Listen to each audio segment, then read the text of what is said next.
didn't like this ever. Because it is such a newness like this thing here, open up the idea that we have the power, if we want to tap into it as well. Just because it's not our, so to speak, Jewish New Year, doesn't mean that we as residents or as members of humanity are not part of the root of Jesus that is generated. And the kind of compound what are the chances that on the New Year, a new Mishnah, and by the way, I'll say, don't keep it aside, a new Mishnah on the very top of the dollar. Right? So that's unique. That's unique. Not like a new Mishnah on the middle of the page. New Mishnah on top of the dollar. And I will say, this is a Kishwarik who's giving us another one of his kisses. If you want to be someone different, right? Because a lot of us have been those good, but we've been living with them for years. I could change it. A lot of us have behaviors that are less than optimal, holding back. I can change it. A lot of us have many elements of our lives that just are mediocre at best. And if I want, I could change it. January 1st, 2026 is a new year. This has a Zvatim Da'kuf S109 has a Mishnah on top of this house. And it looks like so many comes to that building. Zvatim has not been an easy run. It's been fantastic. I think that's forever, but it has not been rumblings, bordering on twins, shtickle on curses, even right, but you know, and again, let's say, you know what, here's here, get it together. Get it together.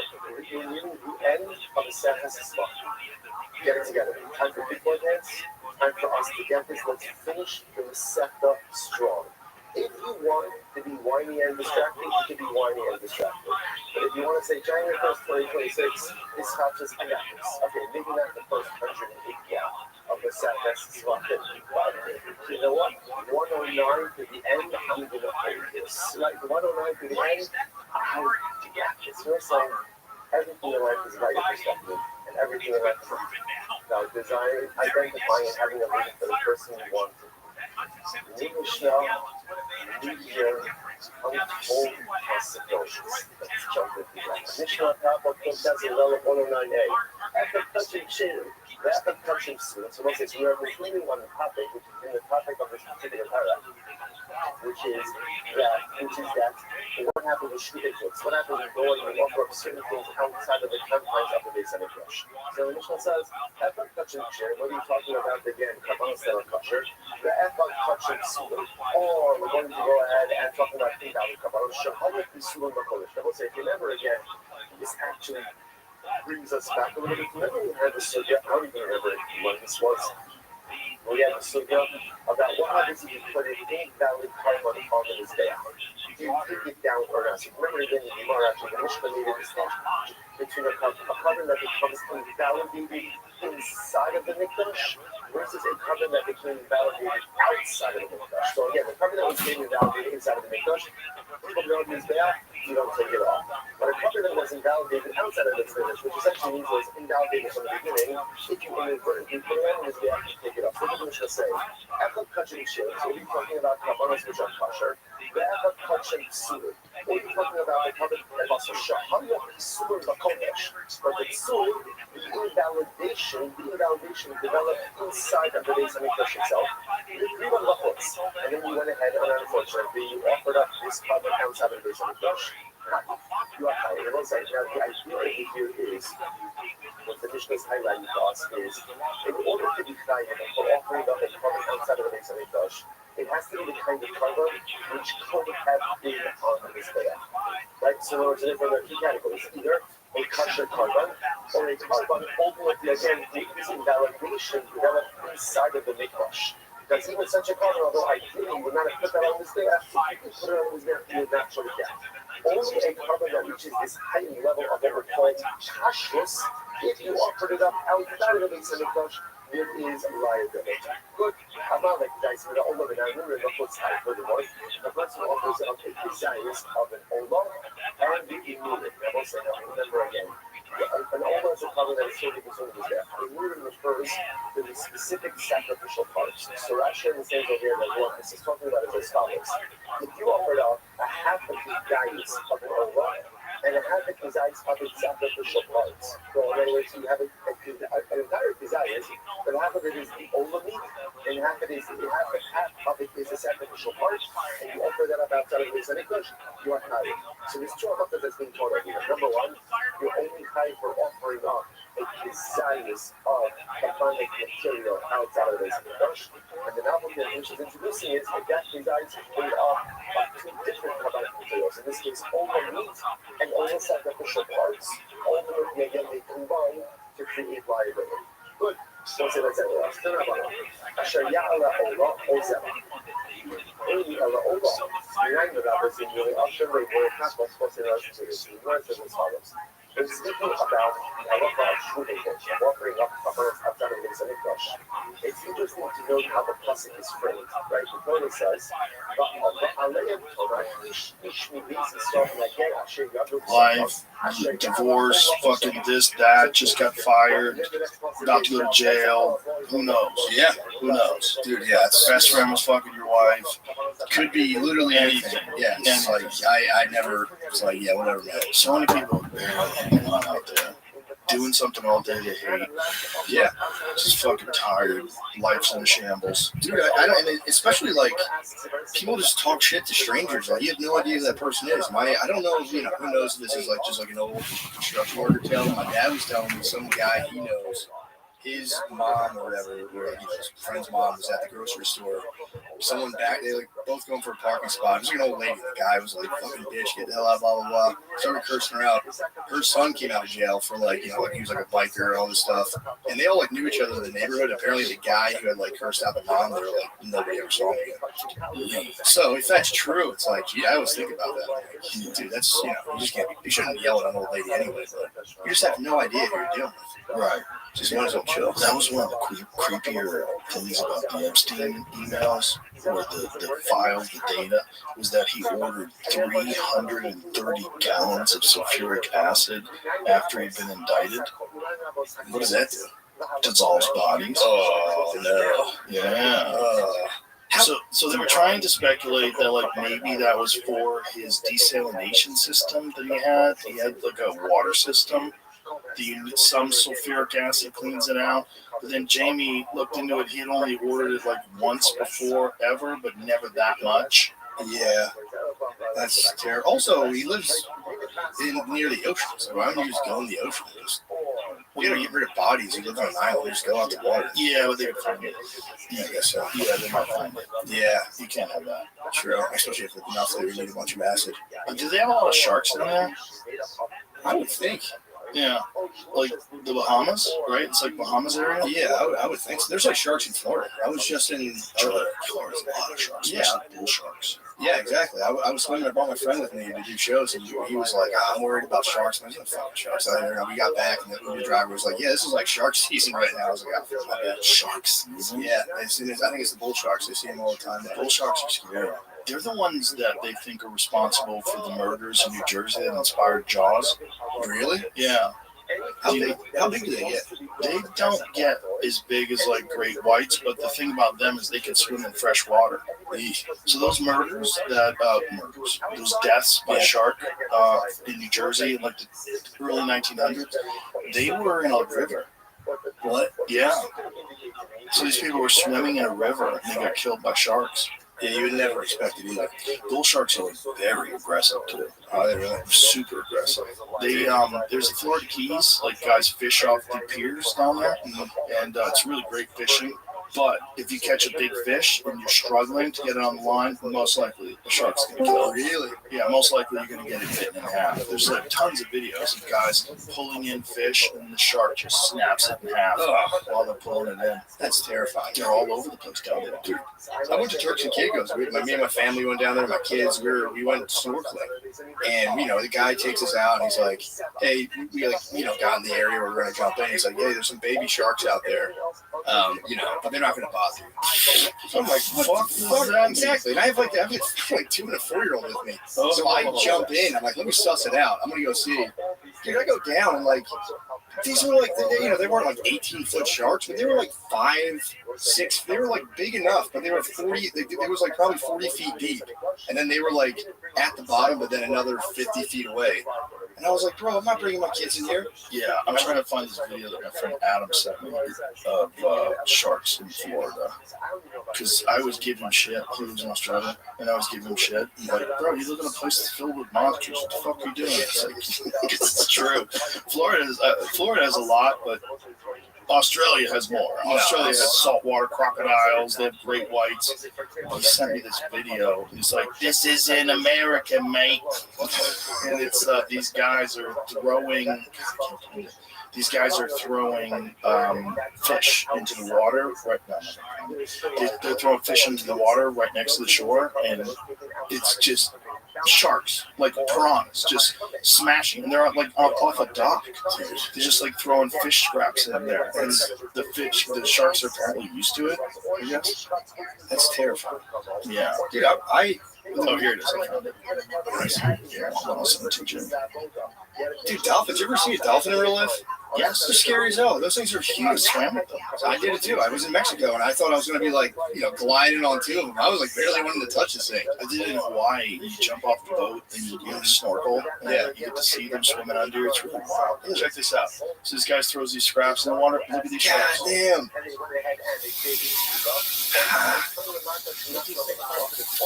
How crazy. Look at these things fight for this. Look how many of them there are. Yeah, that's Bro, that's crazy. as good as they are. Yeah, more than big enough to take your ribs off. Go ahead, dick wagon. Why? I'd be so mad if I was his neighbor. I'd be like, I'm trying to paddleboard, man. Well, I think this is just what they do every day. We're in the first place. I think when these guys get there, when they fillet the fish, they have the bodies. They just chuck the body overboard, and these sharks just destroy it. Yeah. How spooky is that? It's terrifying. Yeah. That's Florida. Probably the keys. Probably. That's awful. Florida's filled with monsters. Like that whole thing that they're doing with ICE, where they've got that alligator Guantanamo. They built a Guantanamo for detainees, and then they surrounded it with alligator country. Like a cartoon boat? Yeah, that's like crazy. Check this out. Okay, so where is it? It's up Miami on that. Oh, okay. Okay, so it's not the Keys. It's just Florida. Crazy. Damn, so they have like a classical moat with alligators around Well, it's not essentially a moat. Was it an island, I guess? How did they do it? Did they build an island down there? Is that what they did? Somebody got a sweet contract to put that in there. Alligator Halliburton. Yeah, they call it alligator Alcatraz. What does it look like? Can you show us? Damn, dude. Alligators in Florida everywhere. They say there's not a standing body of water that doesn't have an I alligator. know. My friends are just at Disney World. They said they're like, is there alligators around here? Like, yeah, we flush them out all the time. They killed a kid a few years I back. heard about that. Yeah. Just reached up and just snagged her. Bro, imagine the old toddler at Disneyland, just saw Cinderella, having a good time. That's got to be fast. That's fast pass for life, though. They're here in the family. So that is all the Everglades. And the Everglades is just filled. Like, if you go walking, like, I'm out of here. Like, something's probably going to get you. The Everglades are so fucked because it's not just the alligators, it's also the pythons. There's a giant python. AI is so ruthless. That's fucking alligators with ice hats. Dude, the pythons are another, because they catch you while you're sleeping. So you lay down to sleep and you just wake up and you're just. Are there more pythons in the Everglades than there are anywhere in the world? No way. Because there's 500,000 of them, I think. Did you ever hear about Snake Island in Brazil? No. Dude, there's an island in Brazil that I guess like whatever, tectonic plates or whatever moved. And it used to be connected to the mainland. It went out and all the snakes just got stuck on there with no natural predators. So they just eat each other? Yeah, they just fight and eat each other. And there's apparently a snake, like every meter you move, there's at least one snake. What? Dude, the images are terrifying. They're like just piled on top of each other. There are not more pythons in the Everglades than anywhere else. The Burmese python's native range in Southeast Asia from India to Indonesia supports far larger wild populations, though exact numbers are hard to quantify due to their vast habitat. Everglades context, Burmese pythons are invasive species. Florida Everglades with estimates ranging from tens of thousands to 300,000 individuals across southern Florida, concentrated in Everglades National Park, where their density is notably high. population exploded from a few snakes in the 90s to enveloping much of the region by the 2020s, driven by the release from pet trade and events like Hurricane Andrew. Yeah, they had Hurricane Andrew apparently blew down a facility where they were studying pythons. So that's how they got And a out. bunch of them got out. And then there's also people with pets, just assholes in death metal bands. Yeah, they just dropped them. Yeah, they just dropped Well, that's how we there's what you call it, parakeets here. They're like they're an invasive species, and they think that happened too. Someone just like let the parakeets out, and now they're a problem here. That's iguanas in Florida too. Yeah. You know, they sell canned iguana meat in Florida now. Really? Yeah, a buddy of mine lives in Florida. He just sent me this. He sent me, he was at the supermarket and they have iguana meat. Probably not bad. Dude, I'm telling you, the Snake Island, I was like, I thought it was fake. My wife was telling me about it, and I'm like, dude, you got tricked. This has to be AI. I looked it up, and it's like, it's a real thing. Let me see that iguana meat. Yeah, I'm saying That would probably be good. I've eaten gator before. Gator's not bad. this might be fake. God damn it. There's a pizza restaurant that got in trouble for serving it, Really? but nothing else helping us about They candy. got in trouble for serving it? Did they tell people they were serving it? You know, because people eat them. They hunt them and eat them all the time. I was watching a YouTube video the other day where this guy was making like stir-fried iguana meat. Well, they get massive. They get massive. Yeah, and they apparently taste good. Probably. They're aggressive too. If you see them in the wild, they'll like charge after you. They're nasty, man. They're big. Yeah, Some of them get like 4 or 5 feet long. they're huge. Just nuts. There was another animal I encountered in Turks and Caicos. We did the shark swimming, and I was like, all right, I let them get out of the way. And then we went to this island with just 4 iguanas, and they'll just run up on you. Do you know in Florida when it gets really cold, they just fall out of trees? No, that's Yeah. hilarious. Because sometimes Florida, it'll dip. It'll get into the 30s. And these fuckers just fall out of the trees. They're stoned. They just freeze and They just drop. freeze. And then they thaw out and come back to life. What? Yeah. It's an ancient species. Like, these are ancient creatures. Damn. So I thought they need to, like, they were cold blooded. There he is. So they can I guess they can just chill. I just have one question for you. Are you ready for my question, Zoot?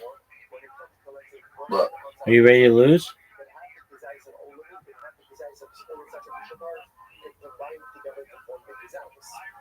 Zoot, Zoot, you didn't answer. you a question? You've got to answer my question first. I'm ready to win.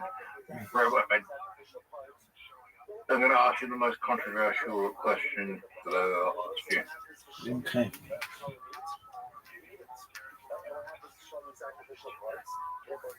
If 50% of marriages end in divorce and your wife commits suicide, is that still a successful marriage? How do you define what a successful marriage is? Not ending in divorce? Yeah, I would say so because you didn't get a divorce.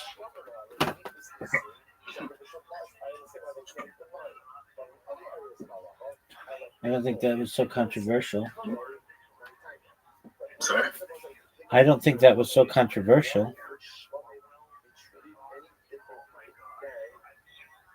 It depends. If she committed suicide over you, then it's probably not a good marriage. Yeah, that's not good. But I mean, you have a bad way of determining whether a marriage is successful or not. Speaker and Obama just called me. Did he want money?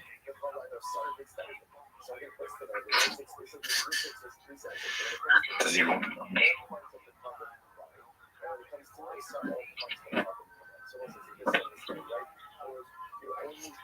Asking.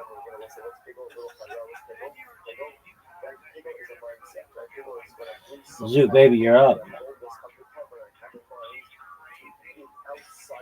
Zoot. I haven't met many people that don't want money. Okay. Have you? No.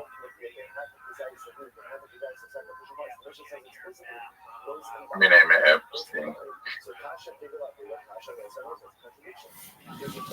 Zoot, do you have a joke on food yet?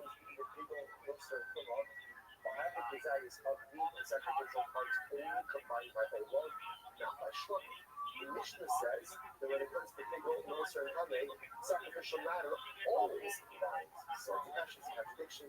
Which one that Spanish Gemara says, big old kasha. It's not a contradiction. How do the big old come to not Shabbos people? So it's actually very interesting. Where it says so much different cases. One is talking about people itself, in other words, actual sacrificial people in fire. And one is talking about the Shabbat, the intent that they look at Rashi's Motor said, this is actually on the first wide line, not the bottom wide line, but the first line, the first intermediate wide line. Yeah? I'm the good, I'm not sure. So listen to this. How can you stand for that? But also, you don't know about this high tapas. So we'll say, when we say that sacrificial. I'm just telling you right now, that's a terrible shot. One of the worst shots we've ever seen. And again, it doesn't matter how much longer they when you say they combine, that's when it comes to actual consumption of people. If you're consuming people, like you're actually consuming people, so if you're consuming half the desires, sacrificial meat, yeah, baby. it doesn't make a difference. I was closer to the hole than you. I mean, that doesn't matter. I think it wasn't that bad of a shot. Okay. Are you ready for the worst shot you've ever seen in the history of all shots? No.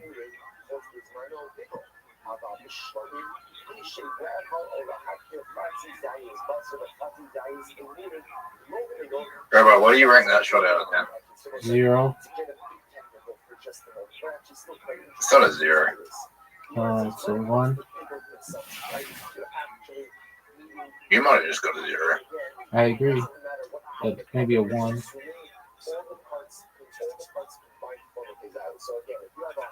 Rabbi, who's in a better position, me or you?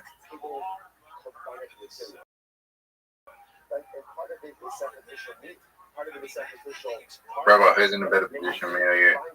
I think I am. Okay. Greatest shot you've ever seen.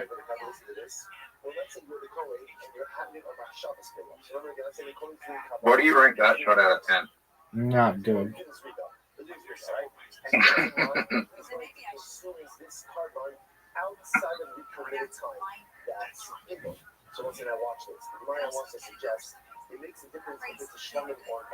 That was a great shot.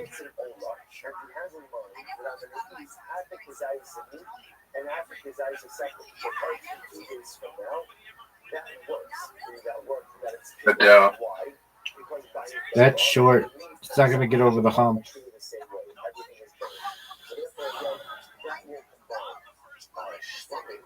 Short.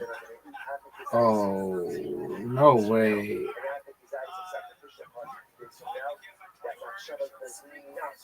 Alright, I'm gonna go out.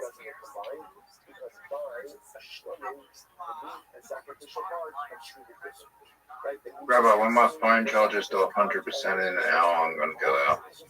Alright, that's a cool story, dog.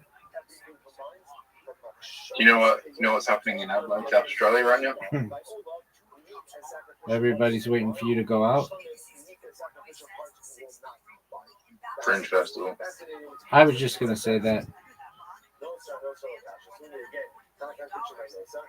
Doug, are you ready for one of the greatest shots you've ever seen? Everyone's waiting for me to make a joke about food. Yeah, dog. Oh, man, how didn't that go in, dude?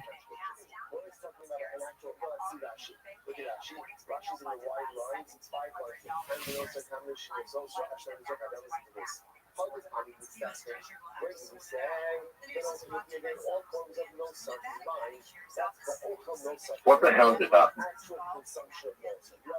You're down 2 holes to none. Rabbi, did you see like this power spin on my ball just before? Oh, fuck. No, nobody saw that. Like, weird. Okay. My ball started spinning like it was on like fire. That's baller.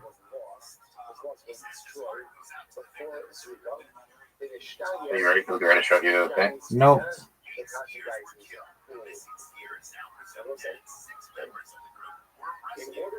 Rabbi, Yeah, baby. he's in a better position by me.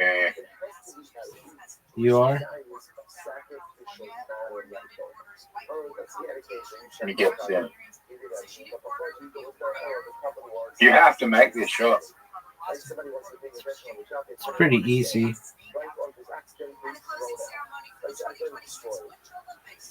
We thought. Rabbi, suck that dick. Calm down, dude. You suck at this, though.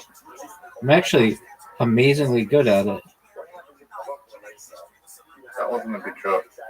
What do you mean? It wasn't like this.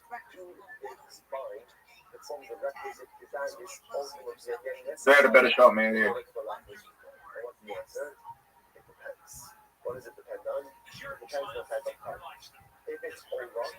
Rabbi? Yeah, baby.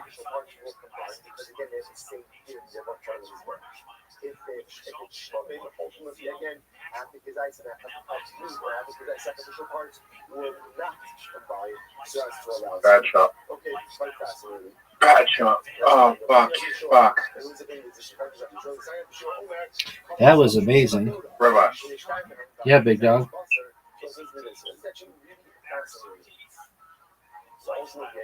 How did you miss? My ball didn't go in the hole. Rabbi.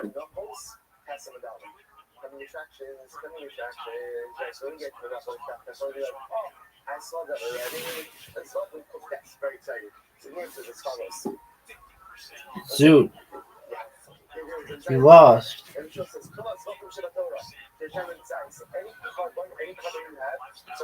All right, are you gonna go to the Fringe Festival? No, we're playing. We're playing a ball trick shot or non-ball trick shot. Dog, but I destroy you whenever we play. We're playing trick shot. Oh, okay, we're gonna play trick shot. Yep. 8 ball or 9 ball? Trick shot 9 ball.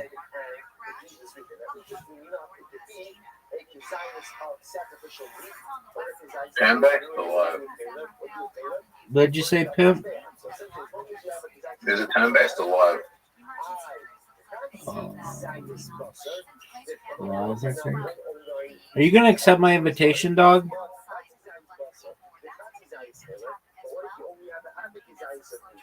Right, Rabbi. Look how good this shot is. That was terrible. Maybe the best That shot was an ever. illegal break. That was an illegal break. Okay, you don't even know what an illegal break is. Terrible What shot. you just did. One of the worst shots I've ever seen. Not even kidding. One of the worst shots I've ever seen. Hit the ball, dog.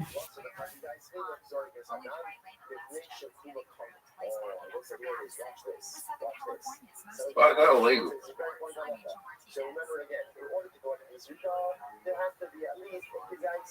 Was that a legal break? Nope. It was. I said it was not legal. Way you're gonna hit that.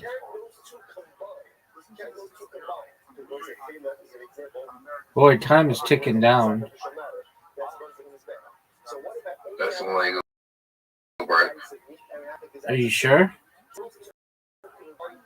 Yeah, I went over there.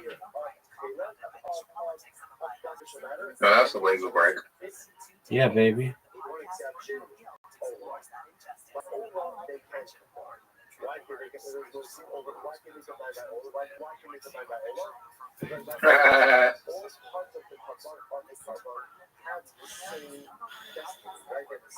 Rabbi fucked up the easiest shot in the world.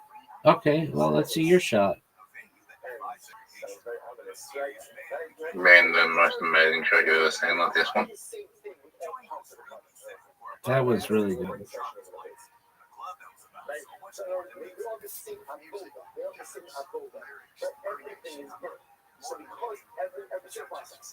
Thank you. Right? Because everything is birth. Because everything is birth. Ultimately, again, therefore, they can combine. That's what Yeshua says. Don't say incredible. Dog, you That's why, again, just scratched. full circle. How did we get into all this discussion? Like, I have absolutely no idea. Bro, Yeah, baby. So remember again, just to close the circle, where we got to this is remember the last line in the Mishnah on the beginning of today's daf. What was the last line? is that the only guy that it's your boss, the only guy you know being murdered? I mean, I don't know everybody who. It's the only one that I think they've had like prosecution. No, I knew another. Well, I knew somebody whose dad was murdered in Northern California.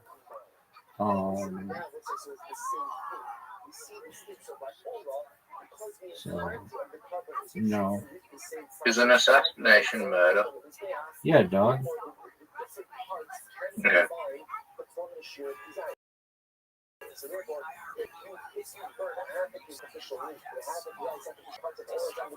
What are they? How do you define assassination? It's variable.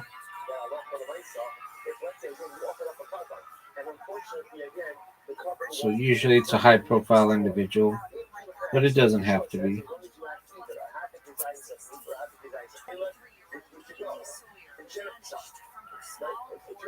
I believe the etymology is Arabic, and it is something like. Was Sharon Tate assassinated?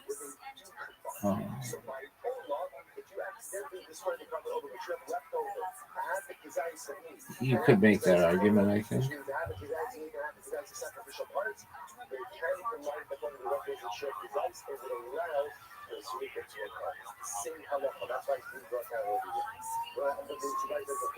If someone pays money to murder you, is that an assassination? It could be.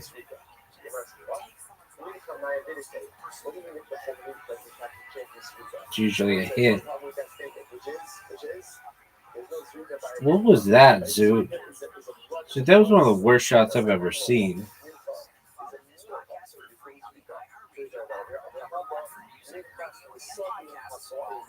Blind shot, Zoot. Well, that's what an assassin is. Someone who was assassinated. Assassination means there has to be an assassin, right? Generally. So if someone's contracted to kill you, that's an assassination. Okay. The answer to that is no. Countries of the Mincha does not allow for the shrinking to continue. In order for shrinking to occur, there must be a desires of actual sacrificial matter, sacrificial meat that is still left. In general, that means from all other kavaros, it's either a desires of chaser or a Zoot, you're done. It's over for you. Oh, that would have been an amazing shot. No, I think I did have a good shot. I made it very difficult for you to do anything here.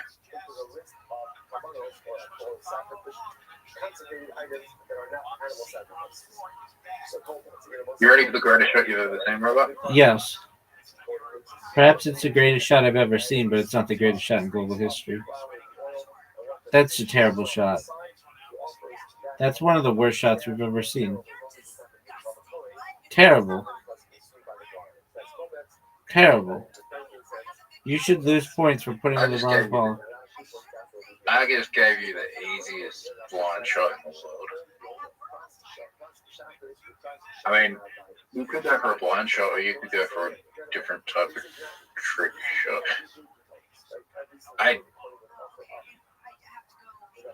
In future, people are going to be embarrassed by that shot. I agree with you, son. Oh my! Did you see that? They might be more embarrassed by that. Your ball was going in. I don't know who had him on. Your ball was going in. Shot, Millie. Doug, your ball was going in, and then it would stop. So, who's your favorite person in the world? I am. That is pure narcissism. Good. If you ever get married, do you think you would like your wife more than you? No, I like myself more than anybody. That's pure narcissism. Good. I'm glad it is. I would have it no other way. I think it shows healthy self-confidence. Look at this shot, Zoot. Oh, come on. Dude. Bank shot. Dude, Zoot, how'd you like that shot, son? Fill the button in the. If you had to press a button, if you went into a room, and you had to press a button that saved a million lives or saved your own. Which button would you press? My own. Yeah, you are a narcissist. Yeah, baby. I mean, do I know that a million people, or are they just like random ass people? They could be anyone. Okay, they could be anyone. Well then, Could be someone you know. It could even be someone you know. okay. That's a good question. I might make the sacrifice, but I might not. Depends how I feel that day. Make it, Zoot. What would you do? Dude, that was one of the worst shots that we've ever seen. I'm going to show you. I think a million lives are more valuable than my own life, so I'd press the button to save a million lives. Okay. And what if you were tortured to death? Tortured to death? Yeah.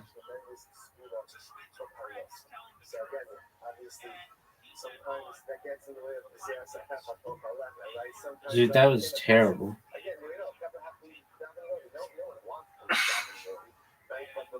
If I press the button, I'm tortured to death.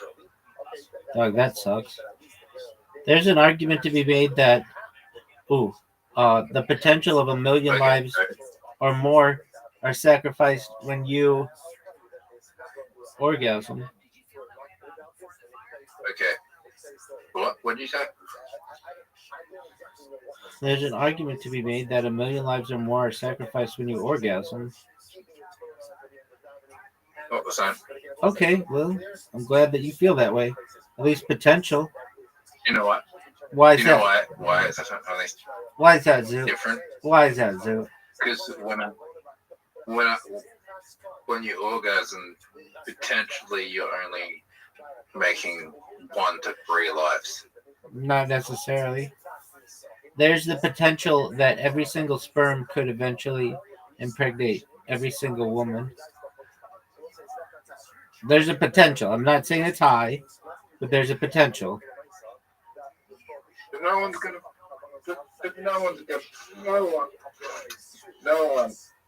one in the universe is just gonna pick my sperm out of everyone else. There's no reason to.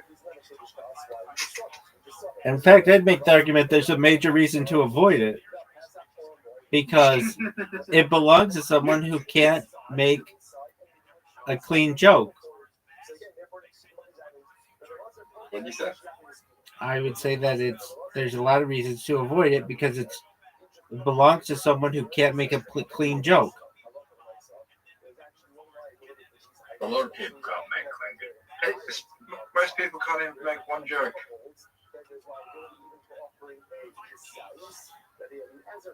Oh, come on. What? Hey, Rabbi. Dude, look at how many points I got. I do got a clean joke. Okay, what's your clean joke, baby? What do you call an angry homeless man? Zoot. Zoot, I just dominated. Look at. What do you call an angry homeless man? Look, Zoot, look at the best shot. Look how good it is. What's an angry homeless person? A pissed off person without a house. Ruthless. You said ruthless? Okay. You get it? Yeah, it's not really funny though. But I'll give you credit. You didn't come up with it, but if you had, then that would be your clean joke, dog. Remember, you ever met a homeless Jewish man? Um, we usually have services that help to avoid that. I have met I've met Jews who are down on their luck and like living on couches. But again, we have services, so that's not really a thing. It happens, but it's rare.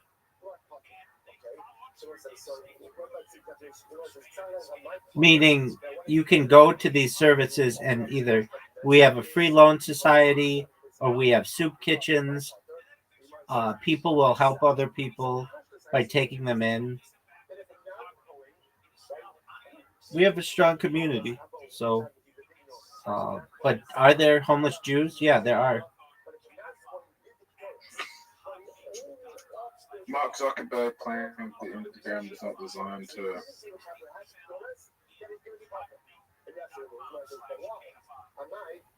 Are you gonna finish your sentence, or are you just gonna sit there and just? Mark Zuckerberg says Instagram was not designed to be addictive. Okay. Do you agree?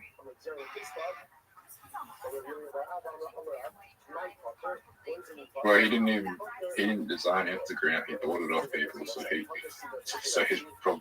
probably used that as an argument also. That's exactly right. You're 100% correct, too. He's never launched anything successfully. All his shit fails. His fucking VR system sucks. He stole it. He stole all his ideas. Like you said, he stole Facebook. He bought Instagram. He didn't design. He stole. He didn't steal it. He just bought it. Right. Like Instagram's the only thing he didn't really steal. He just bought it.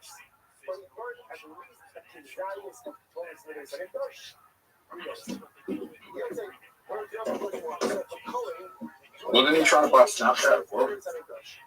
Perhaps. Why do you think he didn't go ahead with Snapchat?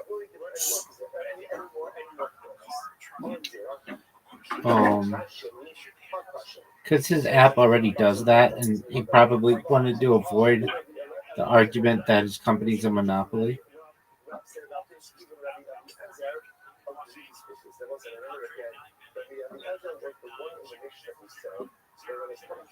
I don't think most people.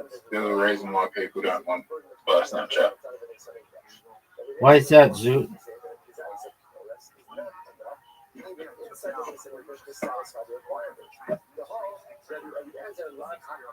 What? Yeah.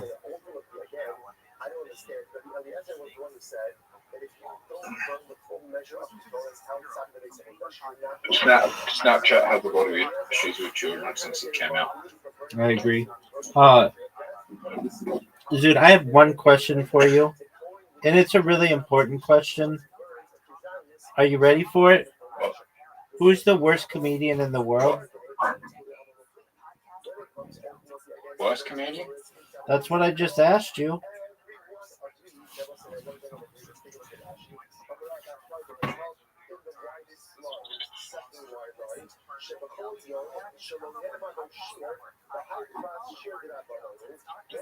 The worst comedian is probably some guy that goes to random open mics and butt fuck nowhere.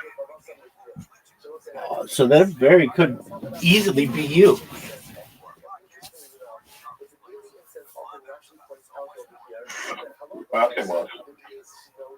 Zoot, give me a clean joke that you thought up. I'm going.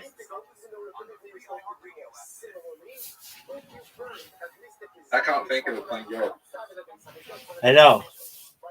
That's why there's a potential that you. Oh, I got one. All right, let's hear it, baby.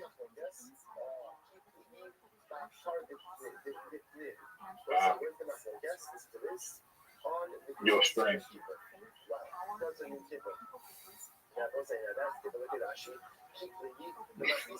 Hey guys, quiet. I'm waiting for the rest of the joke. Your strength is the joke. It's been going on for 4.5 years. It's absolutely true, dog. And it's created more data than any human in global history.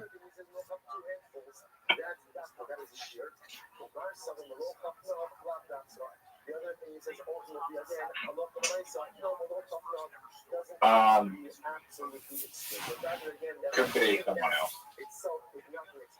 Dude, I have a question for you. What? Can you tell me a clean joke?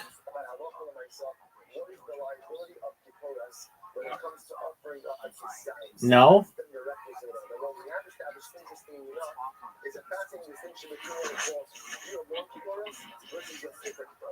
Rabbi, Yeah, baby. you probably only created more visual data than anyone in global history. Visual data is the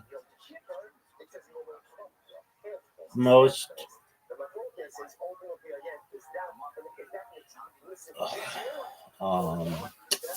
visual data, specifically video, is the most densely packed type of data there is.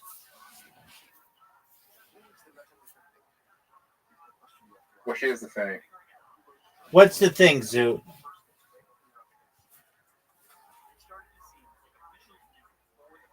I would argue that there's streets in China with multiple TV cameras that have created more data than you needed to run 24/7 for the last. Oh, for sure, but 30 they're not available to the internet.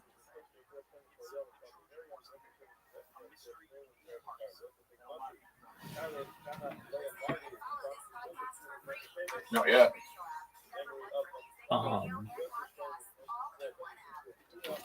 I mean, they're not. Also, their streams are not archived, so you just can't go back and watch. TV. There used to be a TV station where I lived that just played CTV footage of like Adelaide around Adelaide. So just a whole TV station. Okay, but again, it's not archived.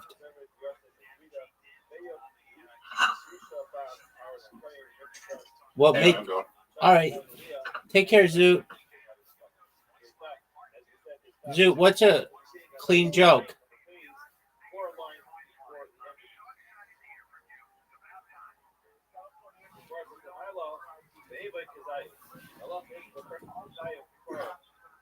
There's some alligators freeze in lakes sometimes with their mouths above the water. They have their nose and their eyes above the water, and they're frozen. There's a bunch of images of these guys. It's frozen in lakes. I guess everything just slows down and they just chill. They don't have to eat for a year. What?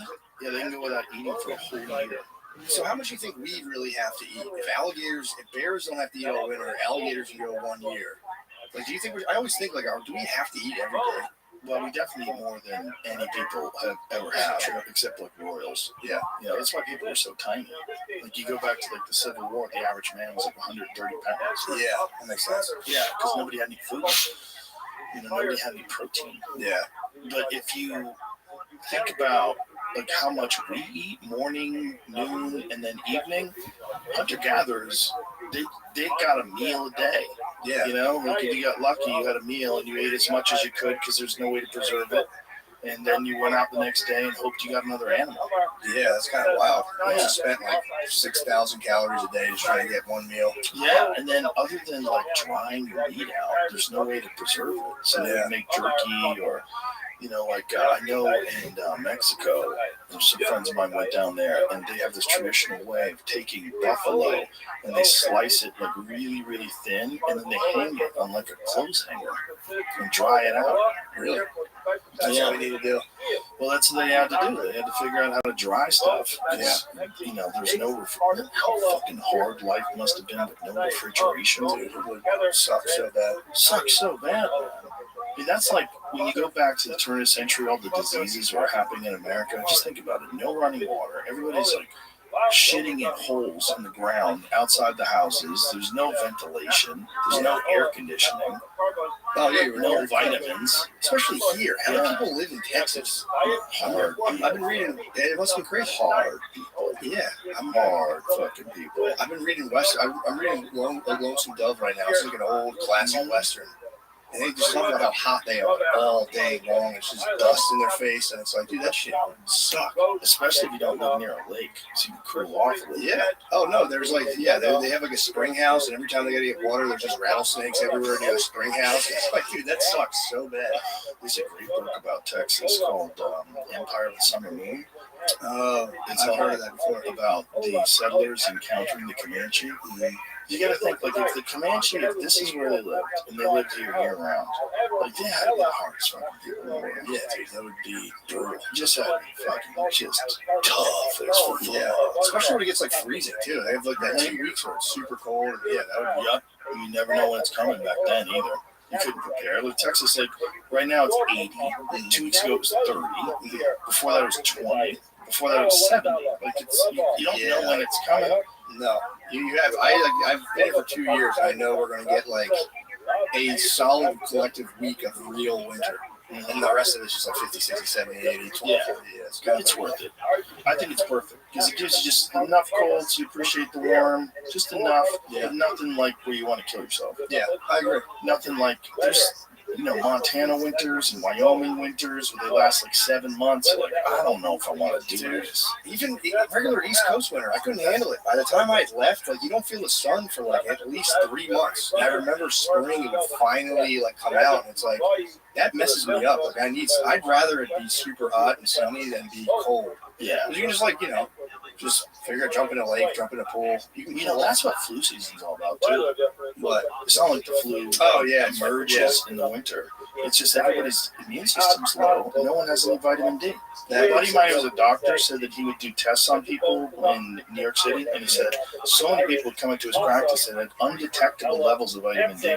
Yeah, because they weren't supplementing at all, and they were wearing winter clothes, and they were never outside, and everybody's sick, and they don't know why. Well, you're vitamin D depleted.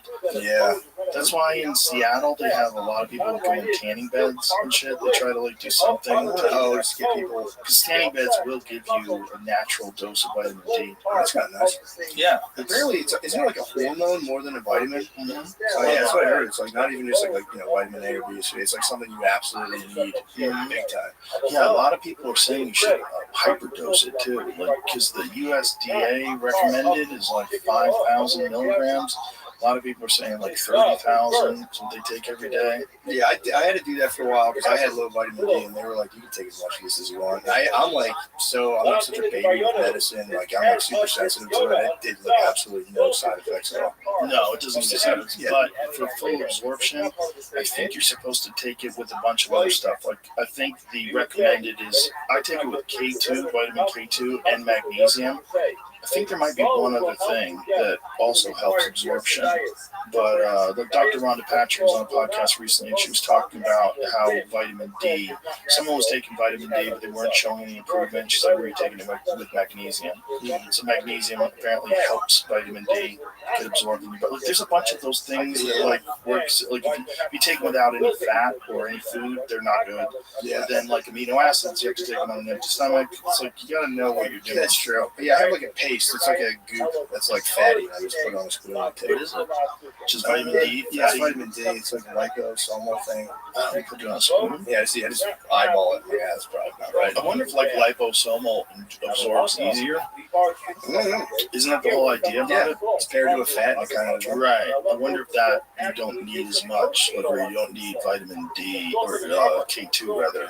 Well, I don't know, but I was low, and then I'm not now, so I'm like, maybe it worked, maybe it's the fact I'm outside, I don't know. I'm sure it works. Yeah. Yeah, it's just like, does it work optimally? That's the thing. Yeah. It's like, just taking it alone is definitely going to be better than not taking it at all, but they think that for maximum absorption. What are the things that you should take with vitamin D for, put that in perplexity? The things you take with vitamin D for maximum absorption. It's hard to remember all this stuff too. That's part of the problem. Like I'll hear it on a podcast. I'm like, yeah. The fuck did Andrew Huberman say? Yeah, well, I remember I heard Huberman had this thing about cortisol. He's like, you need to spike your cortisol early in the morning. Which if I get up and exercise in the morning, like, yeah, that seems true because I feel good. But then I was like, I can't have caffeine anymore. I had to get off completely. Really? Dude, I can't have it. I'm like super sensitive to it. If I had a cup of coffee, what time is it right now? If I had a cup of coffee now at 2 o'clock, I would not sleep till midnight. Is that because you don't drink much of it? Or is it just... That's my mom. My dad can drink coffee and fall asleep. If my mom has coffee, like, you have it. I can feel it just in my body for hours. And it's just like a nonstop. Like, I love caffeine, the mental effects. My body just can't stand it. Have you ever tried nootropics? Like theanine? I've done it all. Acetylcholine? I'm not acetylcholine, but I've taken L-theanine with it, which helped a little bit, but then I'll just drink more coffee. No, I don't mean with coffee. I mean by itself as like a little bit of a pick-me-up.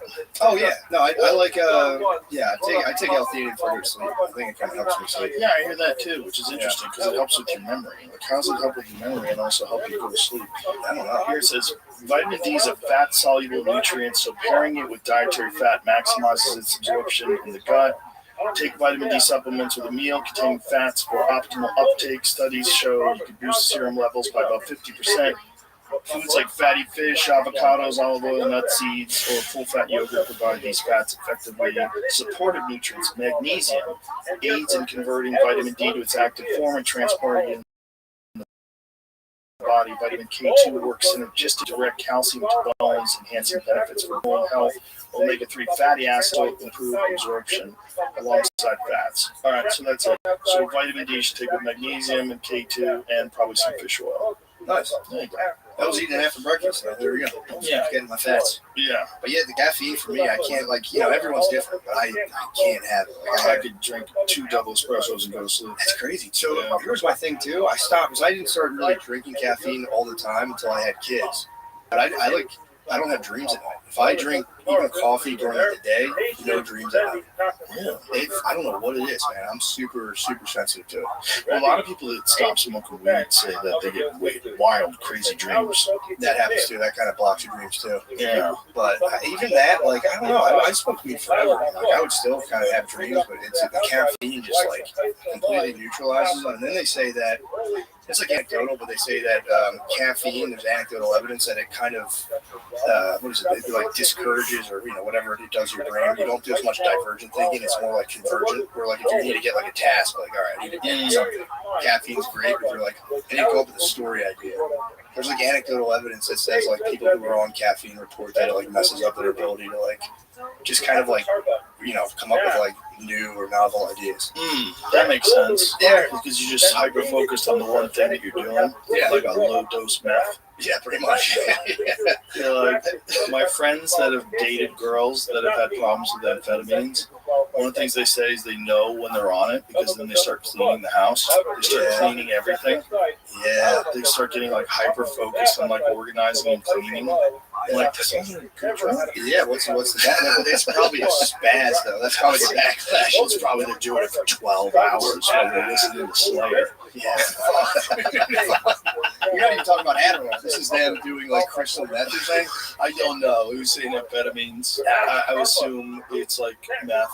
Yeah, amphetamine babe would be not ideal, I don't think. Well, I've talked to people that have done meth. They tell you feel like you're fucking Superman, but you also like want to get things done.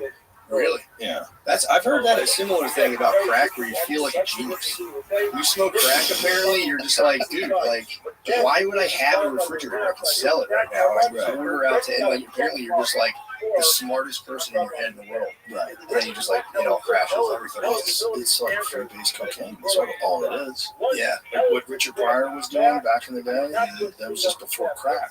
Yeah. It was free-basing cocaine. Yeah, and it's weird too because I think it just like coke. I think just floods your brain. A lot of things just flood your brain with dopamine. Yeah, but the delivery method apparently of crack is superior. There's something about smoking it where it just goes right to your head. Well, I know this from Hunter Biden. Because Hunter Biden was on that Channel 5 show and he was talking about it. It's fucking. He was so descriptive of it, it almost made you want to try crack. It was almost like it was like a romantic tale of like a bad romance that he had to get out of. This is a very genuinely way to say it's a superior delivery mechanism. Well, he's very smart, but also he's very articulate. He's talking about like what it was like to smoke crack. Yeah, it's like holy shit, man. And I wonder. I guess he's off it because I guess like you started. Yeah, it's probably just another. Well, there was that baggie they found at the White House, but first of all, it might have been his. But also, you think he's the only one of those people doing coke? Yeah, I was about to say that could be anybody. Listen, there's probably a lot of those folks that need a little pick me up sometimes for a meeting, for to do a press thing, or you're working 16 hours a day, a little tired.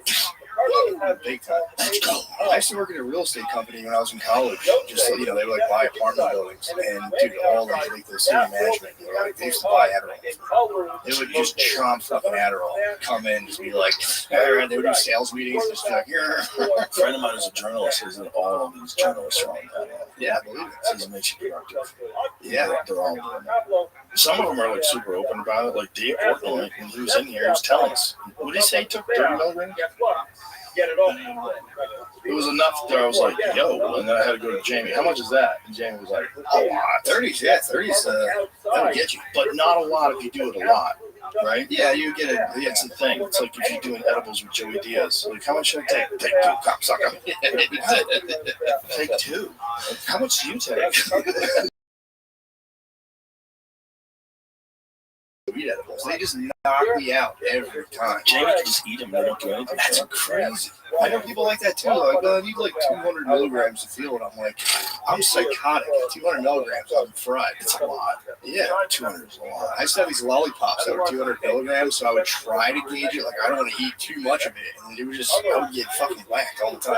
So, we went over how many people are on Adderall once, like the number of Adderall prescriptions in a year. It was something bonkers. It was like 39 million Adderall prescriptions in this country. But then you have to go, like, how many people is that?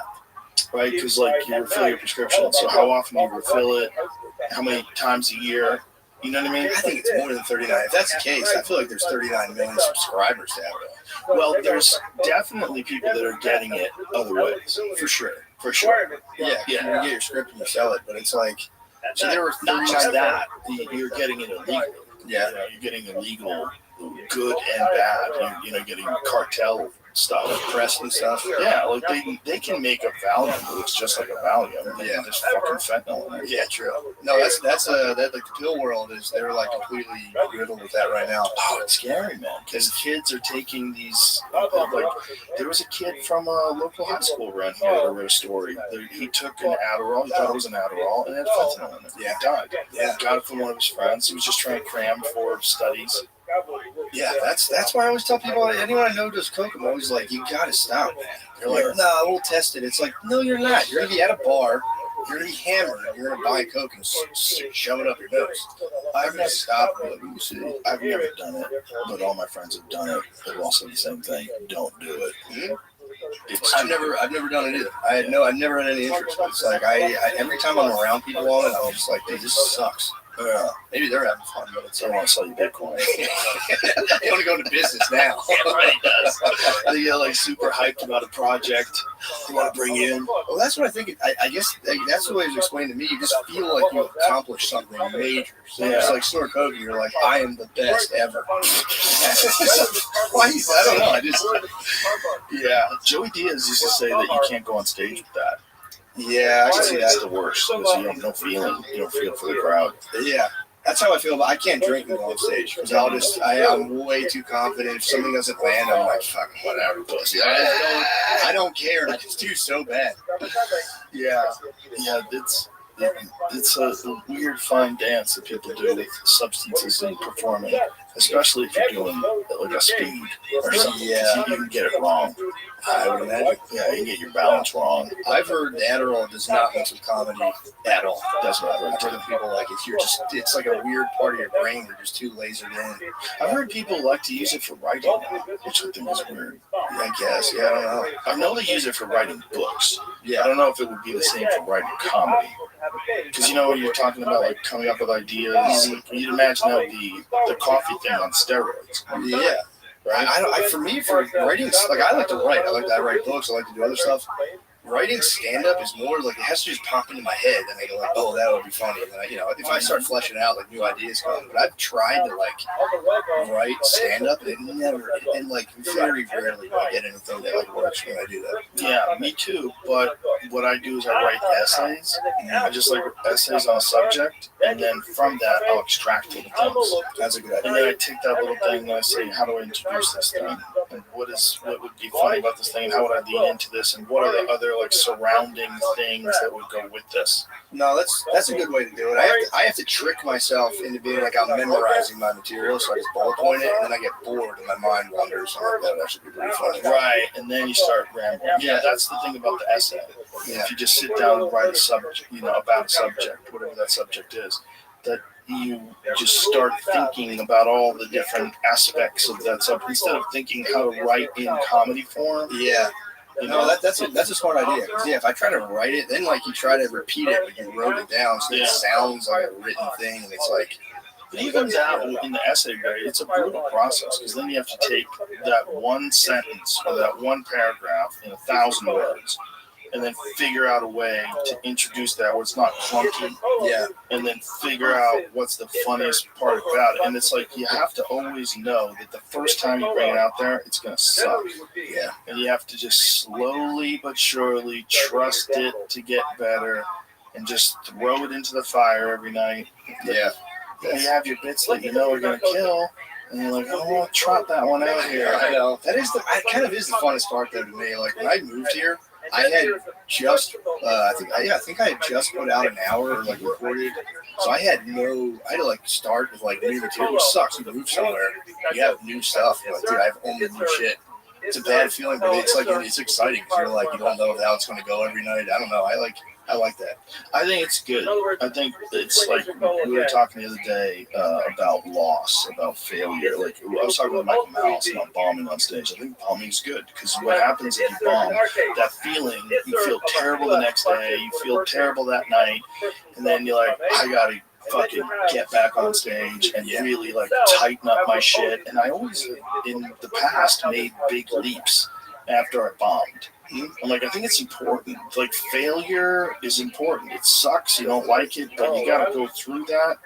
Like, maybe you got overconfident, or maybe you were in a bad mood, or maybe it was like, whatever. Yeah. No, it helps. That's what, like, motivates me to write stand-up. If I bomb, I'm like, all right, now let me like, dial it in. Because I have, like, I'm always doing a bunch of stuff, and, like, I'm like, oh, I got a show, and I, like, organize kind of against the gun. But yeah, a bomb really is like a clarifying. It's good for you, honestly. Yes, it is. Well, I used to say that to fighters too. You lose a fight, it's good. As long as you get really hurt, it's good because you like that feeling. Go home with that feeling and think about all the stones that you left unturned, all the times we skipped road work, all the times you skipped strength and conditioning, all the times you were half-assing in the gym. That guy didn't do that. He just beat you. Now you know. Like you have to understand that there's levels to these. There's levels to dedication. There's levels to competency, and a good loss is good for you. Yeah, they kind of like again, if you have your tried and true, and you're just going on stage, it's working night after night. You just go, oh yeah, whatever. But when you bomb it, like for me, it does something in my brain where my thoughts start flying. And, whatever that is, just helps me get stuff out there. Well, when I lived in Boston, one of the things that was a real problem was there was these local headliners that had these fucking acts, man. They had 45 minutes of like hammered samurai sword. It was so good because they've been doing that 45 minutes for a decade and a half. Crazy. It was so good. Their timing was so good, and the pacing was so good. They would crush every night. But after a while, they never added anything new to it. Yeah. These guys just like a buddy of mine went to see a Boston headliner that we knew from like Fitzsimmons. He went to see a Boston headliner that we knew from the 80s, and he goes, "Dude, he was doing the same material." He goes, "It was so sad because he was just phoning it in. He was barely getting a response from the audience. It was like dated references."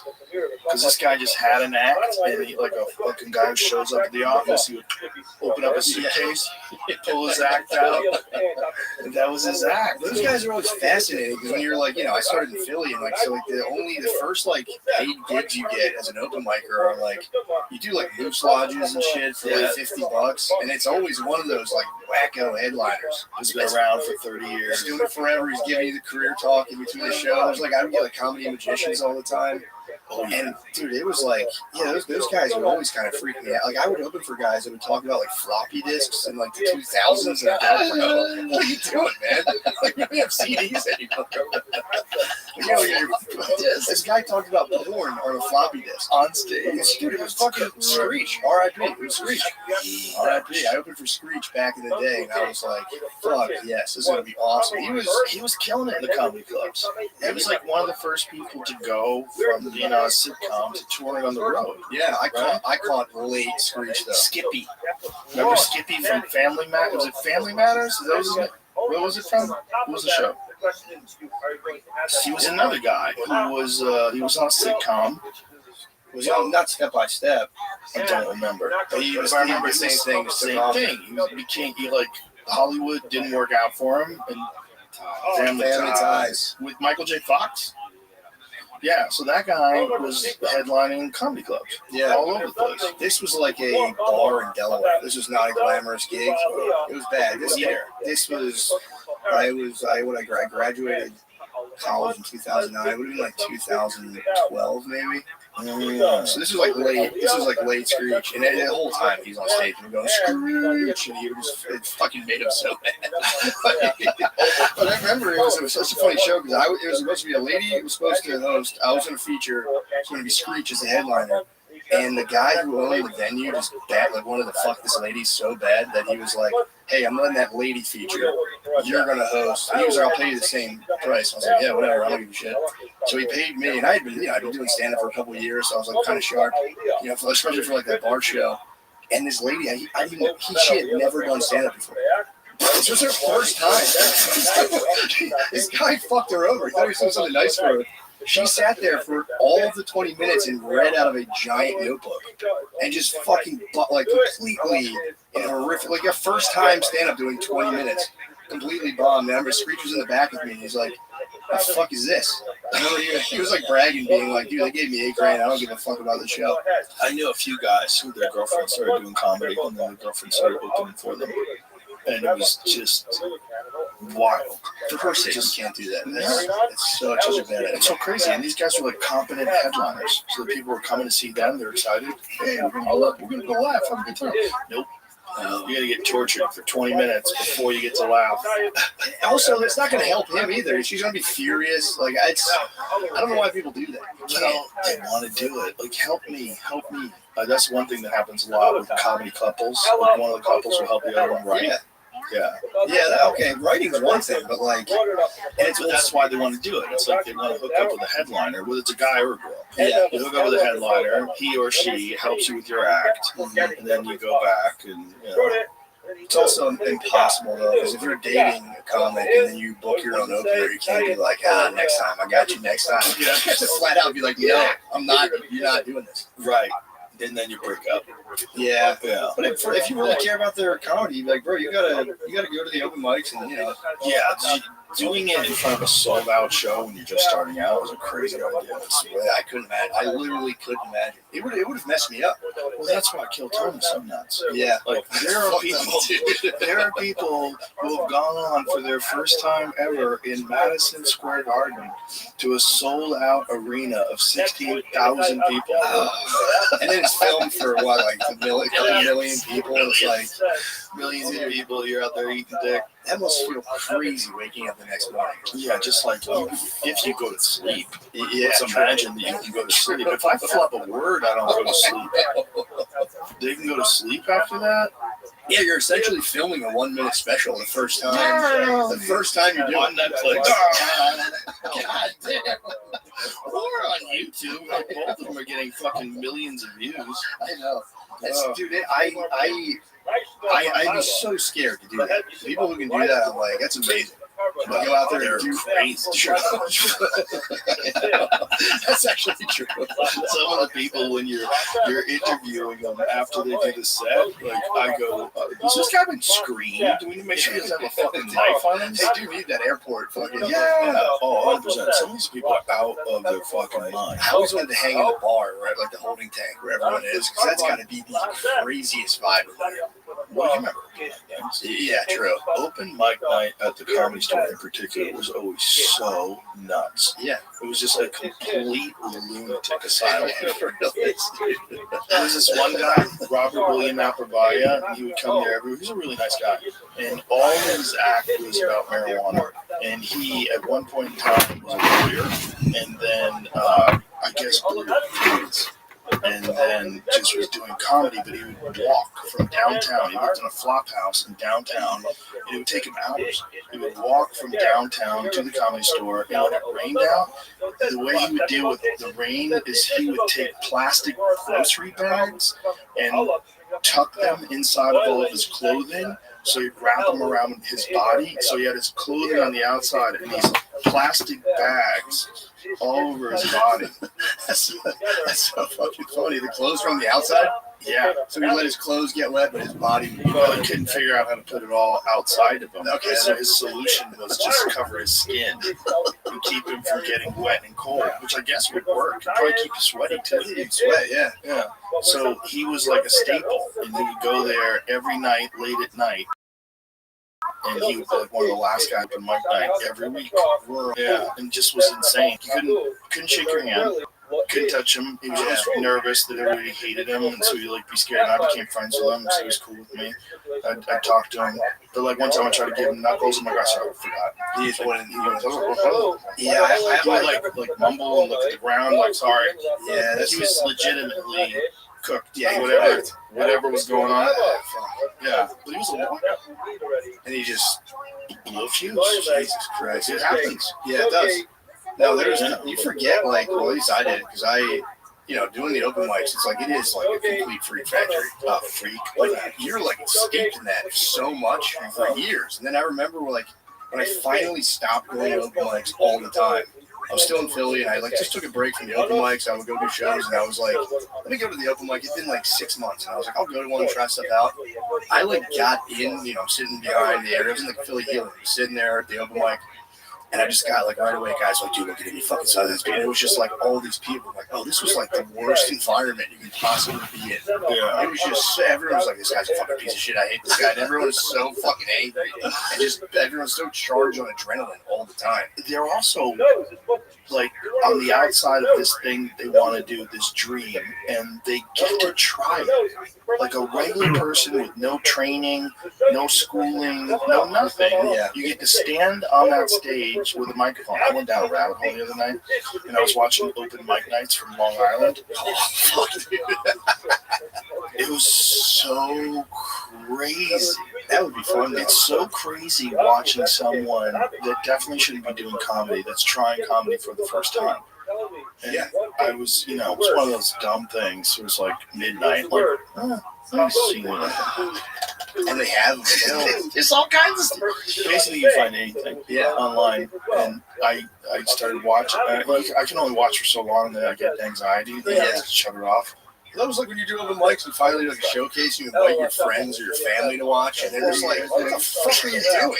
Who are these people? You're like, they're my friends. I brought some of my friends the first time I ever went on stage. I didn't want to do it by myself. I was the opposite. I didn't want anyone to see me for a long time. Yeah. And I did a show one time, because I have a big family, so I did a show in this place, the Raven Lounge in Philly. It was like awesome. Like when we started, it was a tiny little black box thing in the top of a bar.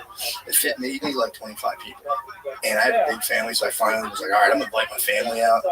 Dude, I remember I was on stage and I knew like 17 out of the 25 people. And I was like, dude, fucking kill me right now. This sucks. And they're staring at you like this, I just saw my aunt in the front, just like looking at me, and I was like, no. watching you choke, watching you bomb. Oh. For them, they were the audience. I'm like, fuck. It's what that's, the only way. It's like, I know some people that have taken comedy classes, and then that has kind of got them into stand-up. Yeah, that's, dude. There's this a function of comedy classes, and that function is like it gets you to try it. I don't think anybody, maybe there's a few people out there that are like legit comics that are teaching them, but for the most part, not. So we had a comedy class at Helium, and the thing was, if you took the comedy class and let you in the comedy classes contest, then you can compete with the other people in the class, and you won that, you got the hosting gig at Helium. And it was a sweet deal, but it was so hard to get into Helium. So I had done stand-up for a while, I took time off, and when I got back into it, I was like, fuck it, I'm taking that comedy class, I'm going to try to fast-track myself into host. So I won the comedy class contest, and then I got the Philly's Funniest, and when I won Philly's Funniest, I got, they're like, the improv theater across the street was like, we'll let you host a comedy class and we'll give you like $35 an hour. Dude, I had like no health care. I had nothing. I was like, absolutely, let's do it. So I had a comedy class and it showed up and I was like, all right, never take a comedy class ever again. I was like, don't ever do this ever again. This is so dumb you guys did this, but we're just going to run this as an open mic. And I was like, get up there. And I had them all go up and just do like 5. It was just an open mic. Well, that would work. Yeah, that's what I tried to tell her. That's what I tried to tell her. I was at was like real sketchy, man. It was very much like, I'm about to blow up. I'm taking you guys with me. This is how it's done. You get out of it, you go, this motherfucker, bro. Like, I got deals in development, blah, blah, blah. It was fucking bullshit. There's so many of those guys. I got blacklisted from Helium because they found out I had a comedy class, which wasn't even it was a fake comedy class. I just wanted the money for it. And did you try to tell them? Yeah, I told the owner. I was like, bro, what are you doing? He's like, look, man, just chill. And I was like, can I do the open mic still? He's like, you can do the open mic. And the guy found out I was in the open mic, and they booted me off that for like a month. Oh my god. He was out for blood, and I called him like, what the fuck? Because I knew this guy. I'm like, what the fuck are you doing? He's like, well, I didn't call them. I'm like, okay, man. It was like this big thing. Well, there was talk when they were the same people own Cap City here now. There was talk that if you headlined there, you couldn't do my club for 3 months. It was crazy. And I was like, come on, guys, why? Yeah. I said to him, I'm like, if one of my friends is at your club, I'm like, I'll tweet about it. Like, I don't want this to be competition. There's plenty of comedians, there's plenty of audience members for everybody. That's silly. Also, it was really fun. That's insane. It's crazy. Yeah, I don't like that young stuff. guy coming up, you banning him from the club because he's hosting a comedy class for money. Yeah, it was nonsense. Now, That comedy class is probably going to lead more people to your club. Like, it's all feeds off of itself. I know. And it was literally like, well, maybe the word got out that I was like, never take a comedy class ever again. Why did Philly have a class? Did Healy have a class? Yeah, that was the class I took. I took a class at that's Helium. right. I wanted to fast track myself to the host. Otherwise, you had to do Philly's Funniest. And then, yeah, so I was I completely gamed it. And I was like, fuck it. Because these were like people who've never done it before. I'd done it for years. So I just went and did the class so I could do the contest. Did you ever go back and think about people that you knew in the early days and you're like, I thought they were going to make it? Yeah, there's a couple people that I was like, this guy's like a celebrity. Yeah, like he's got it. And it's just like, I don't know what happened. They just kind of like, I guess, I don't know. It's weird. It is weird. There's a few people that I started out with. I'm like, damn, this dude's talented. And there's something there. Oh, no. Yeah, I know. It's funny you said that. I'm like, I don't think so. Then I'm like, oh, yeah, there was definitely at least one, if not like 2 or 3 that they would come, they would do this. But this guy was always on his own time. He would like show up late, just walk on. Like I think there's some people you just can't keep into like a thing at all. Their personalities are like magnetic. Yeah, there's some people that for whatever reason they never figure out how to make a living out of it. Yeah. And then they get bored with it, or they get frustrated or something. I'd see people go who would like. Everyone bombs when you're starting out at open mics, but there were people that bomb every time for like years, and they keep doing it. You're like, bro, how do you keep how do you do this? I have one bad set. I'm like, I'm gonna kill myself today. Some people just don't see it, and that's also they don't address it, and that's also where they don't get any better. They don't have any self-awareness. Yeah, that could be it. And their perception of how people see them is distorted. Yeah, no, that's kind of scary actually. Yeah, because good luck with blinders.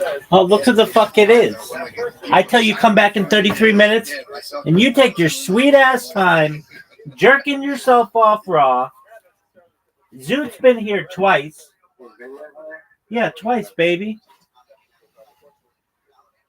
Now here's. I talked to him on the phone for like 5 minutes, and then he was like, "I gotta go." Yeah, of course. Just randomly, he asked me some very abstract question about some touchy subjects, and then he's like,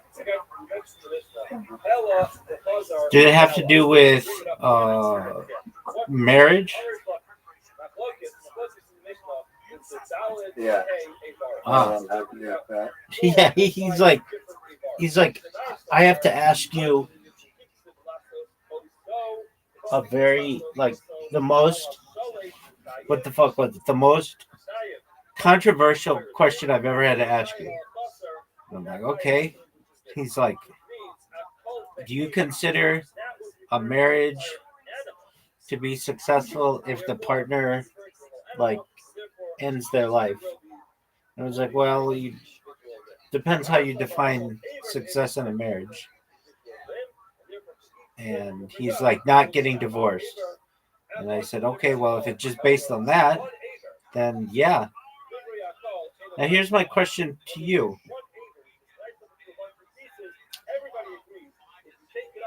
Are you ready to lose in literati?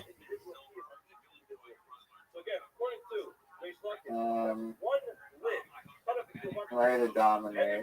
Doug, But Doug. you asked me the same question. I just said, I mean, it depends on the reason that they unalive themselves. If she's unaliving herself because she's unhappy with the marriage, then no, it's not successful. If she's doing it for some completely unrelated reason, then that doesn't seem to affect the success of a marriage. All right, baby, are you going to accept my invite or are you just going to jerk yourself off raw? Now, hold on. Are you going to watch the Canada-U.S. final in hockey tomorrow? Maybe. Like you promised? If you come in here and remind me of it. Promise? If you come in here and stream it, sure. It's at 5 a.m., I believe. Are you fucking serious? All right, are we just staying up all night to watch it? I'm just going to better go to sleep early. It's fucking bullshit, dude. On a Saturday, what the fuck? I mean, Yeah, that is bullshit. You know what else is bullshit? The fact that you haven't accepted my invitation. just letting. Yeah, I've accepted it. You can go first. I don't care. No, I refuse. Psych, bitch. I'm gonna tear through you.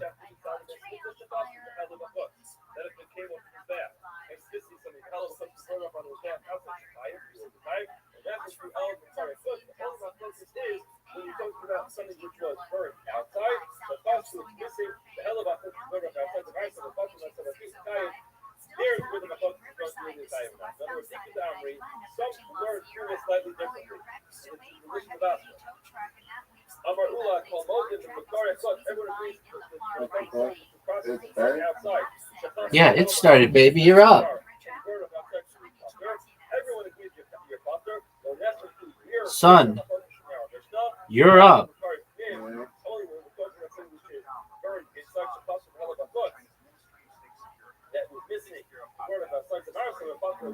Dog, everybody is waiting on you.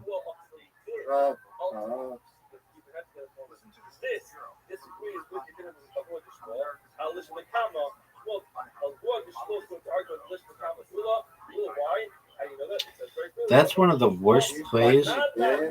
That's one of the worst plays I've ever seen in the history of humankind. Terrible, terrible play. I don't even know what your strategy is. No one knows what your strategy is, dog.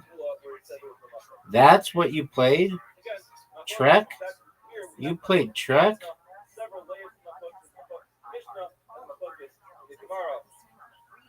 there's bucket and Rabbi Yochanan, and then two different versions of Gula. Let's just go a little further. Inside Gala, you're not going to be tired until you bring up the top of the back. The last thing we did in the Mishnah was whether it has to be a real Mizbeach or a makeshift Mizbeach like a stone or any other elevated surface is going to be good.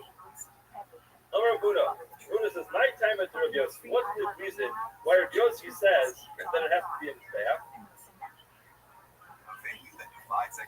What does it say?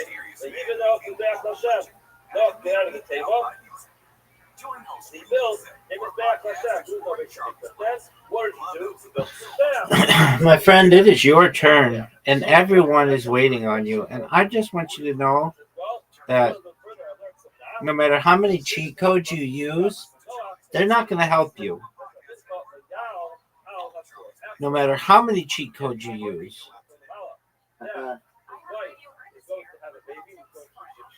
He was so excited about that, and he went ahead and he brought the carbon to Hashem, on a rock. Worst play ever. That's I don't even know why you would do that. That's the worst. The worst play. After cheats, I thought came my back when I was a kid.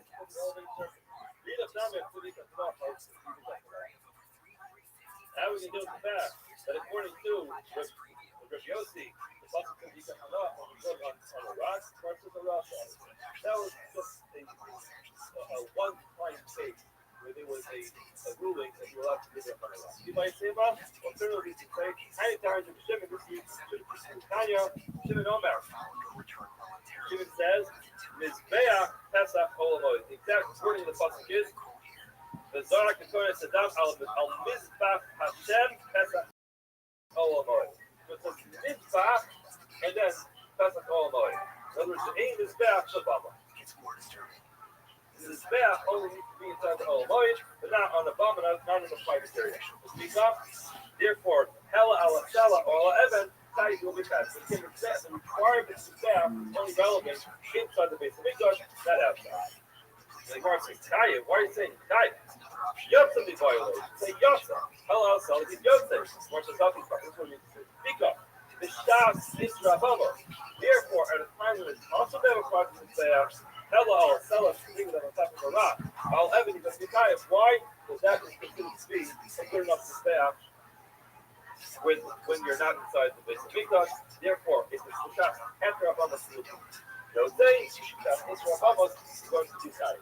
One will come from a line, part of the Medina, Keren, the Kebesh, the Sod, the Dua, now she acted the Abamas. According to the one who says definitely is there. You played Till for 3 points when you could have played If for 15. Why would you do such a thing?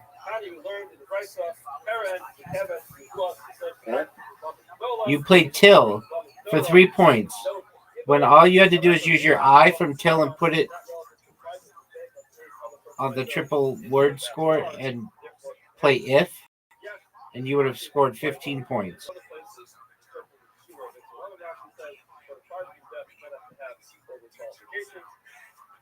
Do you need me to explain this to you further?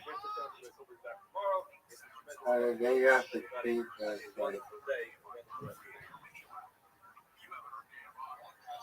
Yo, dog, you're not using your headset, are you?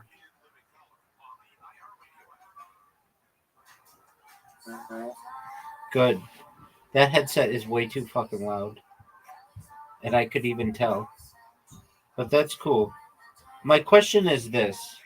Well, I don't want to go on your backswing, so go.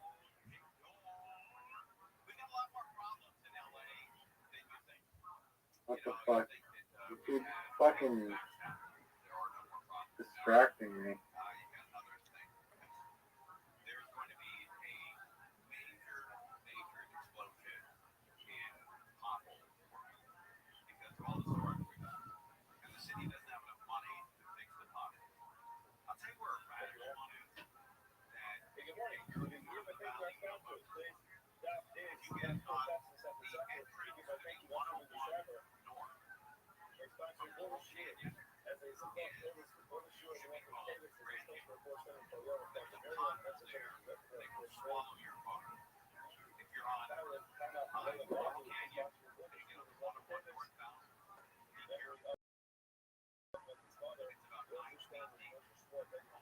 Zane. Yeah, Vang means to be a pimp.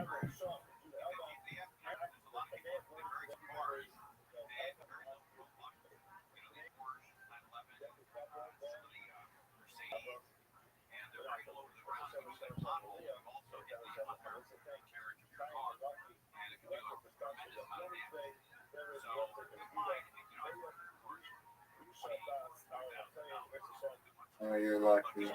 What the fuck?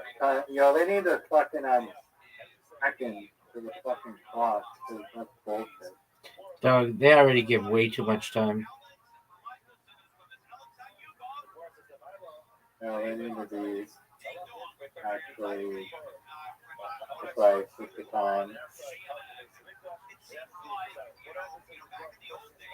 Game on this game. Yo, pass, because I was gonna go, and you're talking.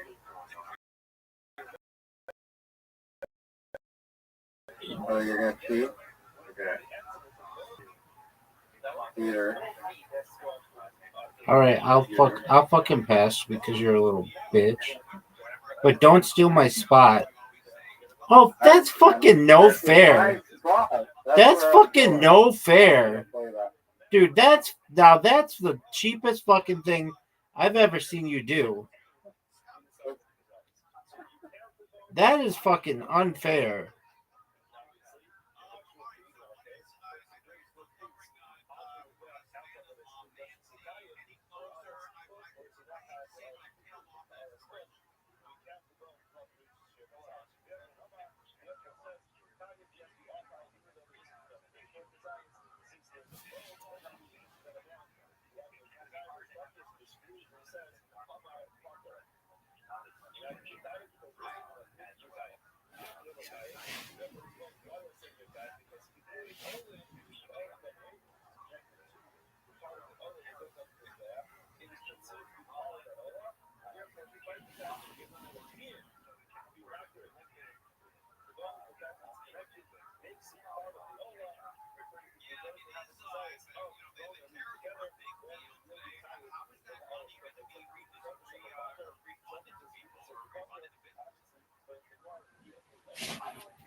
Yeah, I'm fucking serious.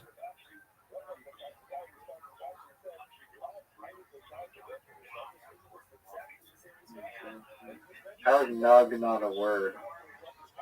Nug is a word. NUG? How isn't it a word? Nugget.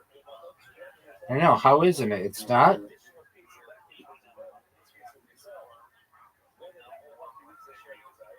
I guess it's slang. I guess. Dog, that's bullshit.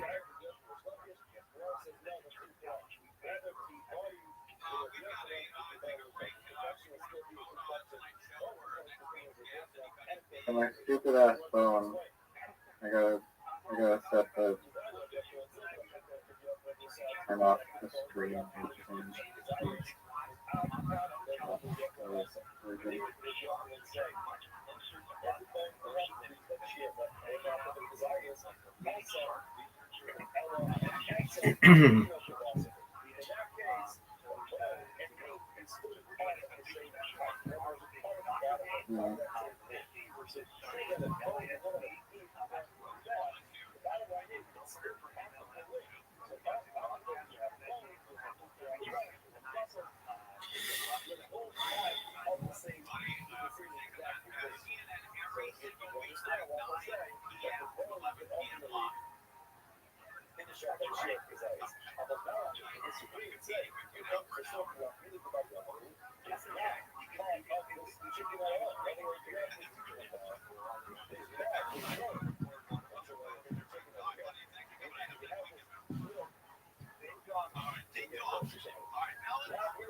There's clearly one of Galen's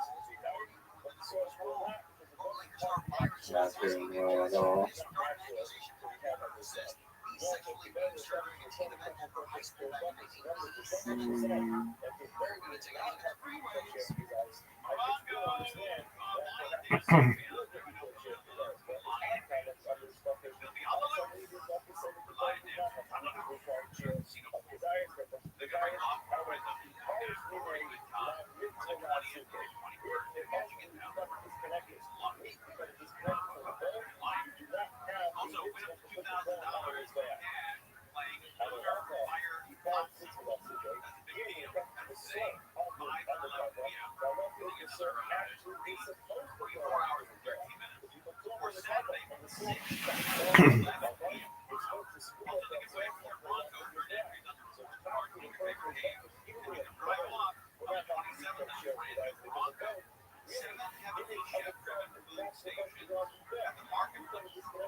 Listen to the 6 Zero from Bloomberg Podcast on America's #1 podcast network, iHeart.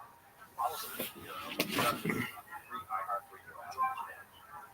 In 1999, one line from 18-year-old Bobby Gilbride, compounded by the racial politics of a bygone era, sent innocent Jermaine Hudson for 2 decades. The podcast Burden of Guilt explores that injustice and the unlikely friendship born when the truth emerged. I just told him that I was going to tell the truth, and you might see my picture on the front page of the New York Times as this horrible monster. Listen to Burden of Guilt on America's #1 podcast network, iHeart. Follow Burden of Guilt and start listening on the free iHeartRadio app today. People who didn't do what Jonathan wanted them to do, they usually disappeared. This is Two-Faced, Jonathan. Hey, that's my word. Inside the world, a hero who was worshipped across the globe, and the darkness that surrounded him. An investigation into faith, power, You're lucky. You're very lucky. I almost I had the game right there. I had like one more square down. That's okay. My friend, do you have any last words? Go for it, viewer. Oh, wow. Brilliant. That's the biggest game. That's the biggest I've ever played. And it's the biggest you've ever had played against you. What are your thoughts? I don't hear you like talking about how amazing that play was. Why aren't you talking about how amazing that play was?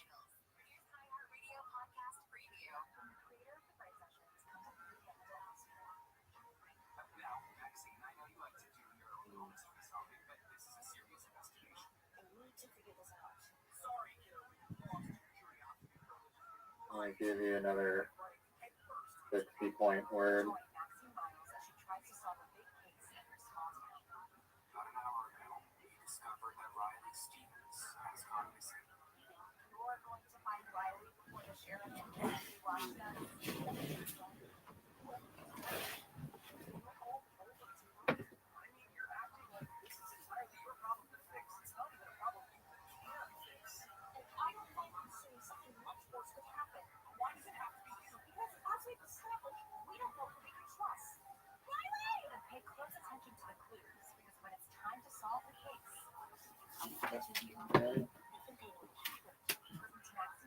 Did you build your robot?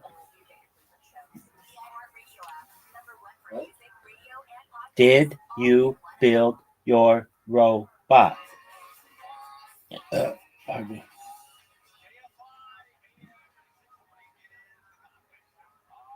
No. Why not?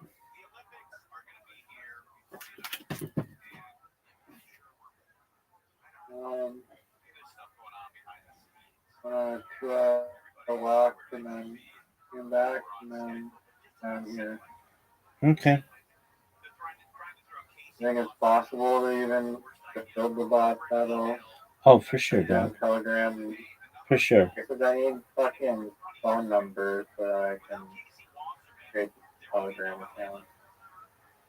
All right. Well, there are websites you could do that. It does cost a little bit of money though. I know I've been through it. I don't know if I want to invest this like $12 or whatever.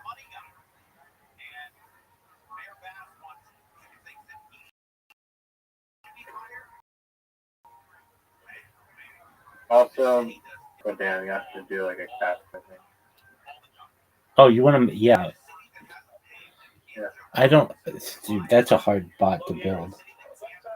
I mean, I could do it. I could probably do it in about 8 minutes, but you know, I'm amazing.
be one of these cases, will there be a difference?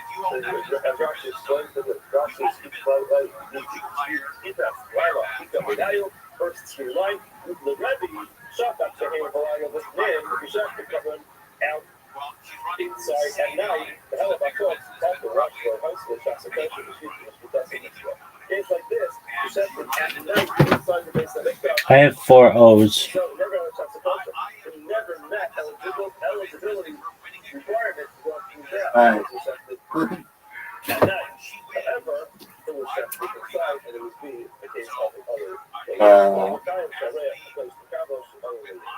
This is the case we are not supposed to bring it up onto the staff because never had Shach's culture.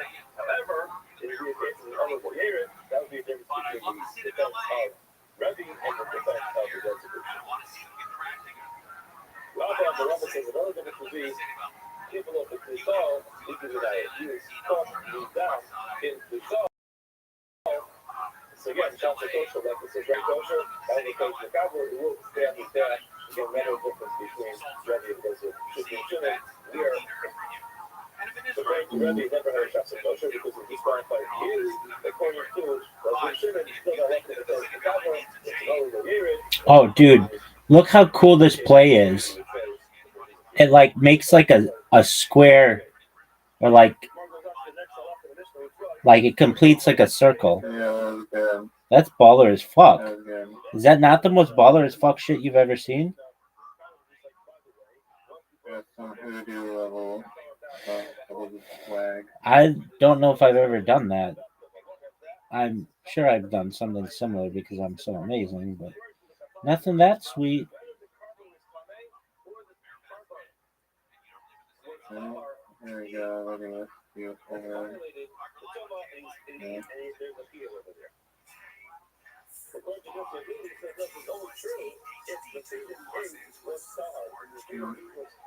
Six tiles left. I could still make a comeback. Yeah. What he's saying is making his up. There's never going to be a case where a person who's coming eats something and food eats not coming. Why? Because the moment sticks it out. They become something rich places. In contrast, it's possible that someone could have suffered that as well. So you understand? Okay, that's the case which is not just here. But this is really not everybody respond. So it sounds like a very strong thing with the comment of those. When they said, it's impossible to have a case where a person is coming to eat something to star, and if you're coming, the star will go to the ground. Nobody thinks that becomes coming. So again, as Mark said, shop for power, they're about to go to Isn't that a very good claim? Very good kind of. Wow. No.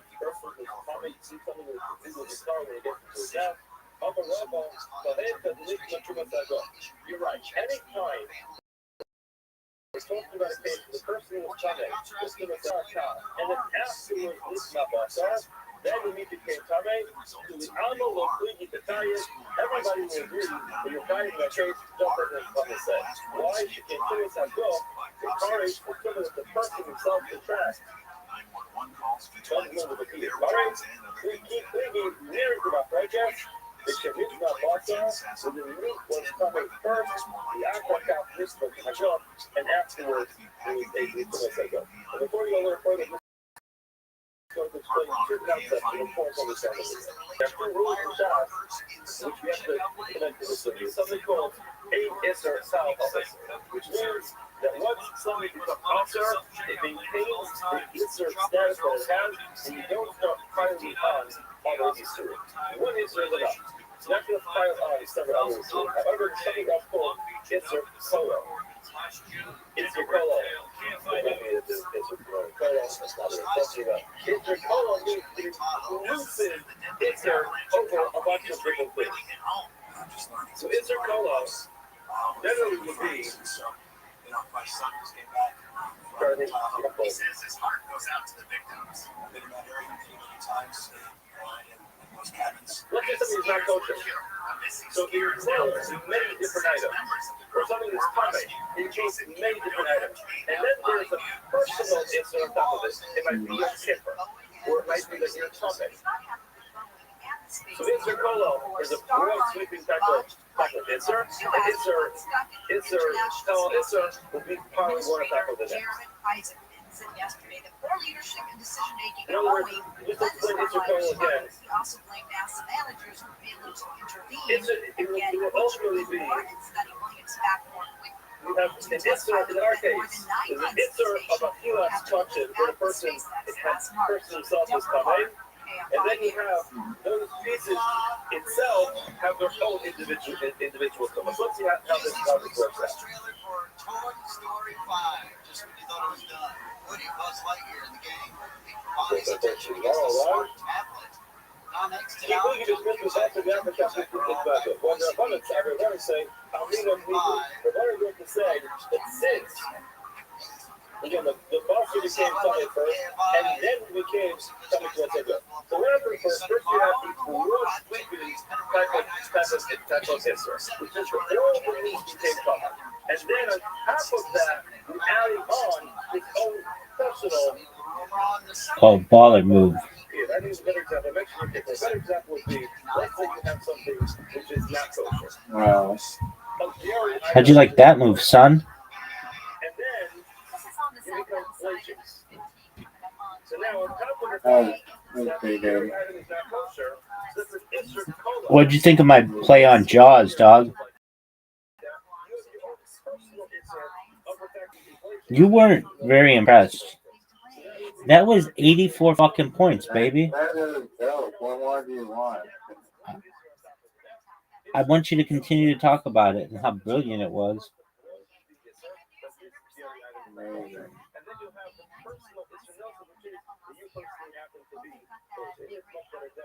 You go to the word. My thought out. Oh, that should be a word.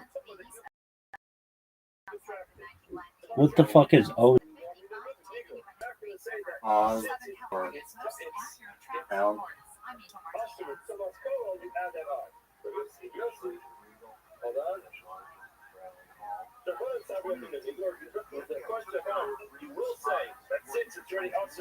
All right. Yeah, I never had a great place to play. All right. Like, you need a whole day. Are we really gonna watch the fucking thing at 5 o'clock in the morning? I think I might take a sleeping pill and go to sleep like Just do it. Just do it right now. I'll set an alarm, and if you come in here and stream it, I'll watch it with you. But I'm sure I'll fall asleep within the first like 10 minutes.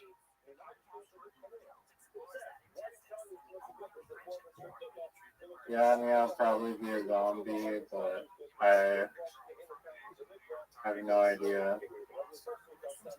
I mean, I feel like almost obligated to do it, but as a Canadian. No, I get it. Oh yeah, can I tell you? I was talking to a dude about this, but he didn't just avoided everything about it when I directly asked him. And I just went on Twitter and published a new article about the world's greatest and they say all the fun. But yeah, do you want to hear my new idea? I want to hear. A partnership already. I want to hear all about it. Partnership with a celebrity already. Yeah, Rabbi Rothschild. I get it. No big deal. I think you'll like this idea. I'm listening. Okay.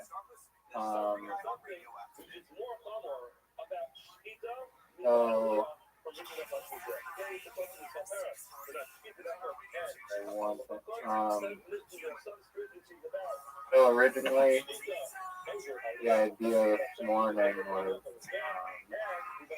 I got just talking to the buddy, and the premise was just like, hey, what if there's a coin, but the coin basically sold voting rights to someone's life, and the coin holders decide what the person does every day. And allow me to rephrase that, because obviously you're going to be like, well, you can't sell voting rights to someone's wife. There's no contractual obligation. Everything is done consensually, and the person doesn't have to like obey everything. And there's, of course, rules in place that prohibit or exclude anything that's offensive or malicious in any way. But I want you to peek it through this idea via the lens of a social experiment with which I believe has the potential to go viral because I'm not 100% sure if this has been done before, but and I believe that there's definitely similar things that have been done. I don't think it's been done to this extent of basically having a community on the blockchain vote on an action or basically content that someone creates.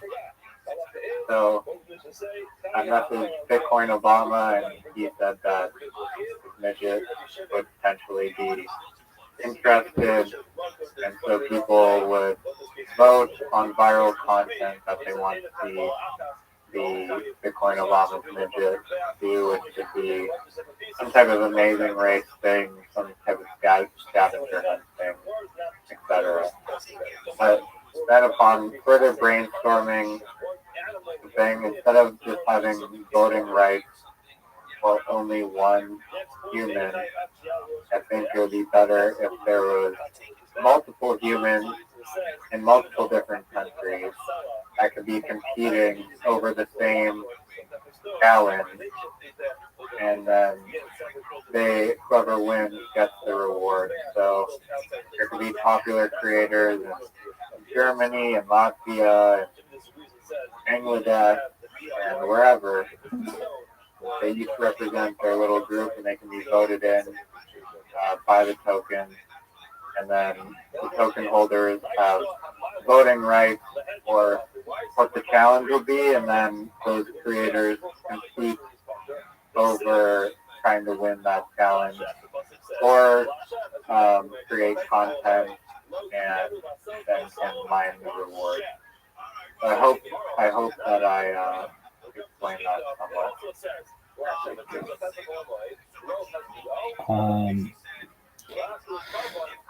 I want to be on Token governed creative competition platform. the token creative competition.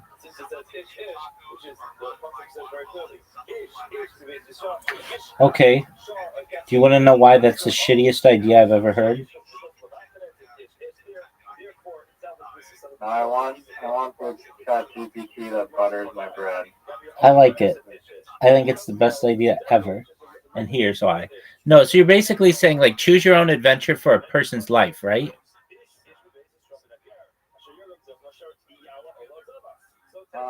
Yeah, like the community is voting on what the person does, basically. Yeah, so it's like choose your choose your own adventure. Yeah, the community is choosing. It was originally just one person's adventure, which would be like Bitcoin Obama's midget, but then I realized it could be much bigger. I think if there's multiple creators that were competing for each other, so the community could vote on an idea like, okay, we want to see you in a hamster ball on a trampoline, or some like we're doing like some kind of challenge, bottle flip challenge or whatever, and then the verified creators that people like all compete against each other, and they claim the reward for a specific challenge or scavenger hunt or that kind of thing. All right, so there's an issue with human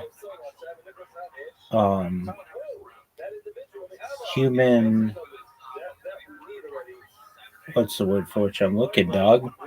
Human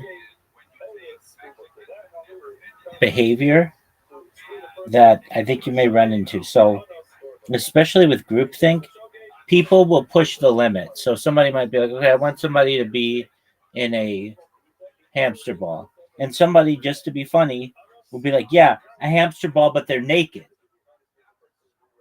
And so it's like, okay, well, where do you draw the... PG-13, and that would not be allowed. Okay. So then... Guideline for what you can propose. Okay, well, you didn't say that. I never at any point heard you say PG-13. Yeah, I did say that there's guidelines. And yeah, one of the guidelines that you should have included was that it's PG-13. I said, like, you can't be unsafe or malicious or sexual. Or you didn't say sexual. You didn't say sexual. You're looking at your fucking iPad. Look at this iPad, folks. Look at this fucking iPad. Caught red-handed, live with a tablet fucking iPad. Okay, screenshot that for the fucking future generation. Been playing on an iPad this whole time. No, I'm not. This is an Apple, or this is an... Look at the size of that tablet. It's the size of the fucking Saturn. Dog, I've got another one here. Yeah, and you call me a cheater. You got 4 fucking tablets. But I played you on a fucking phone. I don't even have Play-Doh on this. Your phone's like massive. That is not a regular size This? iPhone. Yeah, it is. Yeah. Okay. Way to take offense at everything, dog. No, I mean, you cannot criticize me for using a tablet when you're clearly using a tablet. I have never used a tablet against you. Ever. Not once. Never. Now, if you want to try and edit the metadata, support that claim, that you're more than welcome to. I don't need to edit any metadata. Just watch my stream, baby. You can see that I play Jaws. What are you doing on that tablet that's so important? I learned how to program on it, and it's amazing because it's better than my phones. You don't use a computer to rate? Are you using... that's weird. I mean, I guess it works for your application. Are you using the mouse clicker application on the iPad? Yeah. Yeah, it's the best fucking idea maybe ever. I mean, it can't be worse than the ambush podcasting. Doug, that's a new genre. Cannot be worse than that. You know that's a good idea. Okay, well, my create your own story community creator global competition is equally as good as it got to a great idea. Okay, your global, so it's like Amazing Race, but the crowd gets to pick what happens, right? Yeah. Okay, I want to say that this has already been done. Did you ChatGPT it? No, I haven't researched if this idea exists. I've never heard of any project like that. I mean, maybe it does. I have no idea. Yeah, it definitely exists. And it's been done. And it didn't have that much success. I'm going to look it up for you right now for your own benefit. I mean, usually there's a reason why they fail. Yo, dog, what's a reality television show that was on TV? It was on Fox or something, where the crowd picked what happened to the person. It was like Choose Your Own Adventure.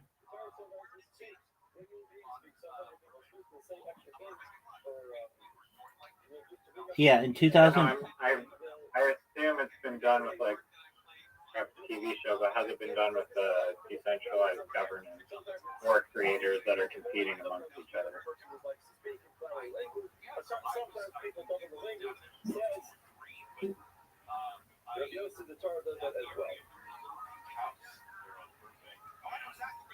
Oh, well, No, I don't think it. I mean, maybe it has been done. I was just making that up that it had been done. I thought it had been done though.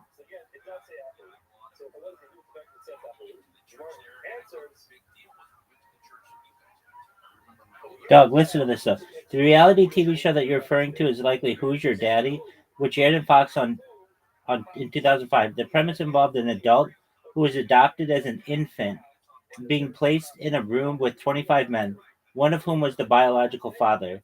The contestant had to guess correctly to win $100,000. The show was a choose your own adventure style reality series where audience votes influence outcomes, making it interactive and suspenseful. So maybe that was it. Okay, well, that is nothing like the premise of what I like whatsoever. I agree with you.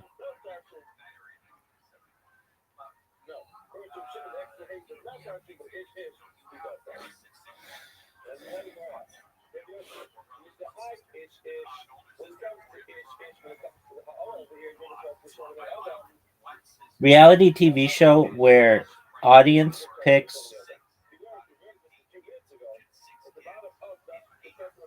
what's going to happen.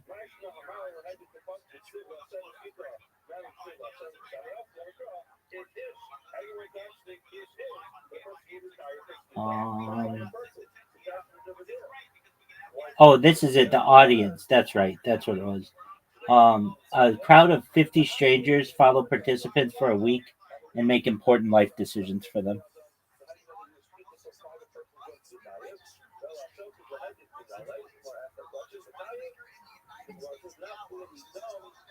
Right.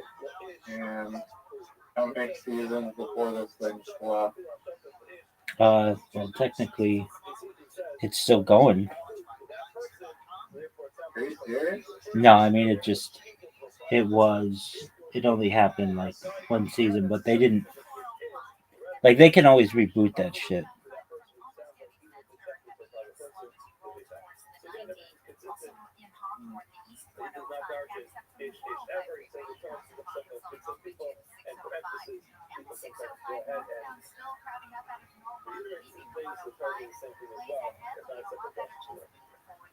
I will give you the. And my AI has already confirmed that it's an amazing idea. Did it? No. Right, there have been projects and platforms that use decentralized governance or community choice mechanisms to decide creative output on these competitions or rewards. Some are closer to what you're describing than others. None are exactly identical, but many share the same core. Community voting, on-scene governance, creative competition, to pick out some tokenized power. Notable examples: a DAO for governing creative output. These are not creative competitions. Friends with benefits DAO. Creators participate so metaverse artists DAO. Holders vote on art they have to make their crypto game project is voted down and pretty close. Traders, not a global competition, but voting changes creator output.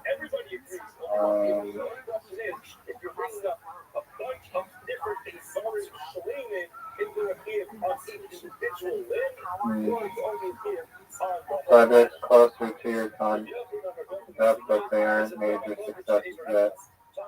Galaxy Fight Club, NFT holders vote on fighter outcomes and animation. Not exactly human traders. Root experiments around community plus. DAOs voting on quest, community competition, theater missions, no large scale open competition. NFTs, vote, voters, collective artists that reward. Like this funding decision, which creative projects form, NFTs just entered. Once this tier idea project involves token governance, directing content, reward systems tied to audience, community engagement, creators, influence techniques, and none are yet. Global creator competition platform, token holders vote on daily creator activities, reward pool driven by participation, and token metrics. The idea is novel and combining all three into a multi-creator competition with token governance over talent direction and viral performance. Why there isn't a big one? It's hard to get right without economic incentives, legal safety structure, moderation mechanisms, tokenomic design, community sustainability. The idea hit the sweet spot before gamified creator economy, centralized reality competitions, token governed entertainment. That's rare. What could be a predecessor inspiration? Centralized fan engagement protocols, on-chain game shows, DAOs for creative funding. Their ideas like merging Reddit voting, survival style missions, amazing race mechanics, DAO governance, creator token. Hasn't yet existed at scale. Means it's not saturated, but also means it hasn't been built because it's complex. All right. So let's pretend our person is Zoot. Okay? Like Zoot volunteers. Could I have Zoot fight somebody? Probably go against the guidelines of violence unless it was like all wrapped in like bubble wrap and there's no pain being implemented. Okay, what do you do if somebody like Also I mean it's Zoot's consent, like he has to consent to it, so I mean hypothetically yeah, but you can't like Mike Tyson or so you can't bounty for that. you to something like you just can't like consent and anything can happen to the person. You know, there are limitations to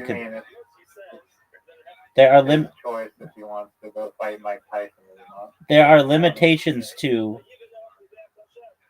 waivers. Oh, so you can't just make someone sign a waiver and then just chuck them in the pit of anacondas Exactly. and you'll be fine. Yeah, I mean that's why I think it's better to err on the side of safety and cost, not put a dangerous bounty in any way or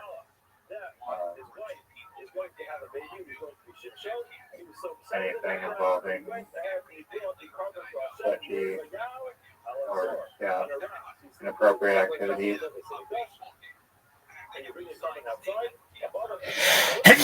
What do you do if the person gets sick during it, like, and they can't participate? I mean, they don't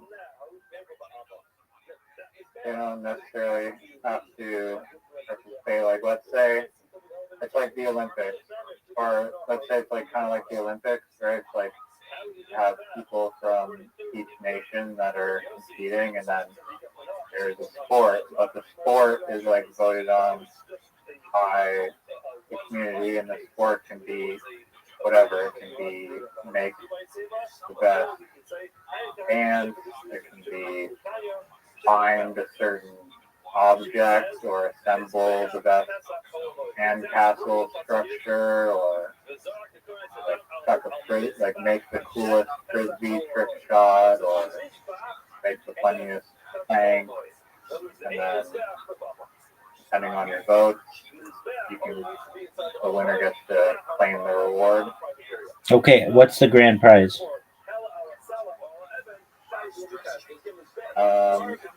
Potentially sponsorship and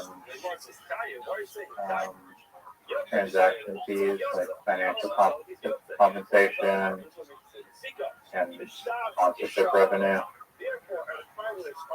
Okay. And as let's say it actually gets a bunch of users, then companies would probably pay to have their thing mentioned. Oh, like the putt putt championships.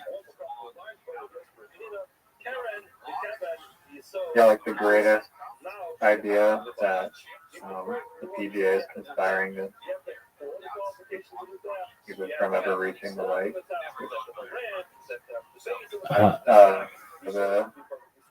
The augmented reality version will prevail in the year 2030. That could definitely happen. All right, so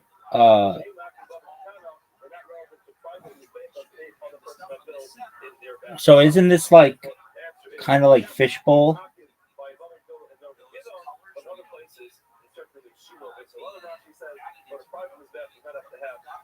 What's this for? That reality show where there's like a house with a bunch of cameras in it, and nobody's allowed like electronics inside. It's like a Big Brother like house put on by this like one comedian guy. I mean, I wouldn't really say it's like a drama TV show where they're just like Jersey Shore, just watching people and stalking them and compiling it into a dramatic episode. Like, Okay, creators are so where is this gonna air? like probably both on YouTube and the website. Okay, so Or maybe just the website just links to YouTube videos. Okay. Or wherever they're posted, multi-platform posts. So you get, viral. let's say you get Bitcoin Obama. What stops him from, like, and you said it was going to be like the Olympics. How many people are participating total? That's a good question that I can't say I fully have the answer to that. Is how do you decide how many people can participate? Do you have to have X amount of followers? Do you have to? What criteria do you have to meet? Could anyone potentially participate? But yeah, it's kind of like you could go down a path where it's just one person's life, like Bitcoin Obama, and everyone is just voting on the content that he was creating. But the issue with that is that we're just like, what if Bitcoin Obama beats? Then how do you stop that from happening? Or like what kind of fail safes are in place? So that's where the idea came from. Okay. Having one creator, because they're a limited audience, if you open that pool to multiple creators competing against each other, then you get the exponential outreach of those people, and it's not going to fall apart if one piece of the Jenga puzzle disappears. But that kind of completely dodged your question of how do you decide who gets in or not. I believe, the community could ultimately vote on that, but they'd have to be aware of, like, is there any consequence of diluting it too much or having it oversaturated with too many creators, and then it's just like, why would I participate in this competition if I only have a 1 in 500 chance of winning? Am I even going to bother making TikTok for this random cryptocurrency? Okay, so the comedian who I was thinking of in the fishbowl is Sam Hyde, and this sounds like, it's not exactly, I get it, but the audience, it's a British reality television series that premiered on Channel 4 in 2012. The show features 50 strangers who follow a participant for a week, listening to their personal challenges, such as whether to break up, change careers, or adopt a child, and then collectively decide how they should resolve the life challenging dilemmas. The format emphasizes real, unscripted decision making by an impartial group, aiming to provide neutral advice compared to emotionally based input from family and friends. Now, I get yours is different. Yours is basically not 50 people, it's the whole internet. And they could, like, say, like, all right, do you want me to eat a birthday cake or do you want me to eat ice cream? Right? And then they would choose. Is that right? Yeah. Yeah. So this is already done. This is already done by I'm sure it has been done to some degree. It's like if we're just talking about vote on which thing I should do next. right. Not a new concept. Exactly. I'm saying like it's a common concept within the influencer realm and live streamers. So they'll say, uh, like what should I do, or they'll have a poll or something like that. So your version of it, Absolutely, yeah. I mean, I don't know if that's been really done in the cryptoverse at all, but yeah, I mean, our version potentially is gamifying that amongst creators to compete. They're all um, voted upon, like little bounty thing. yeah, it's done Sorry, with go on. it's done within crypto, not like in a whole reality TV series, but cryptocurrencies certainly say we leave our decision making or some of our decision making up to the community. So you can choose different.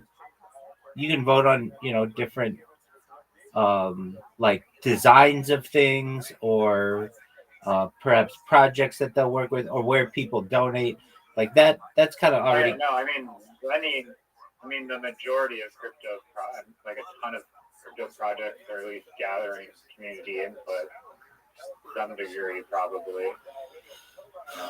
right. But I mean, they're usually focused on a cryptocurrency goal, and this goal is like so outside of, it has nothing to do with cryptocurrency necessarily. It's just using that as a voting mechanism. But the task at hand is just kind of funny because it's just like telling some random person, like, choose your own story, as you put it, which is a great description of which path they're going to go down.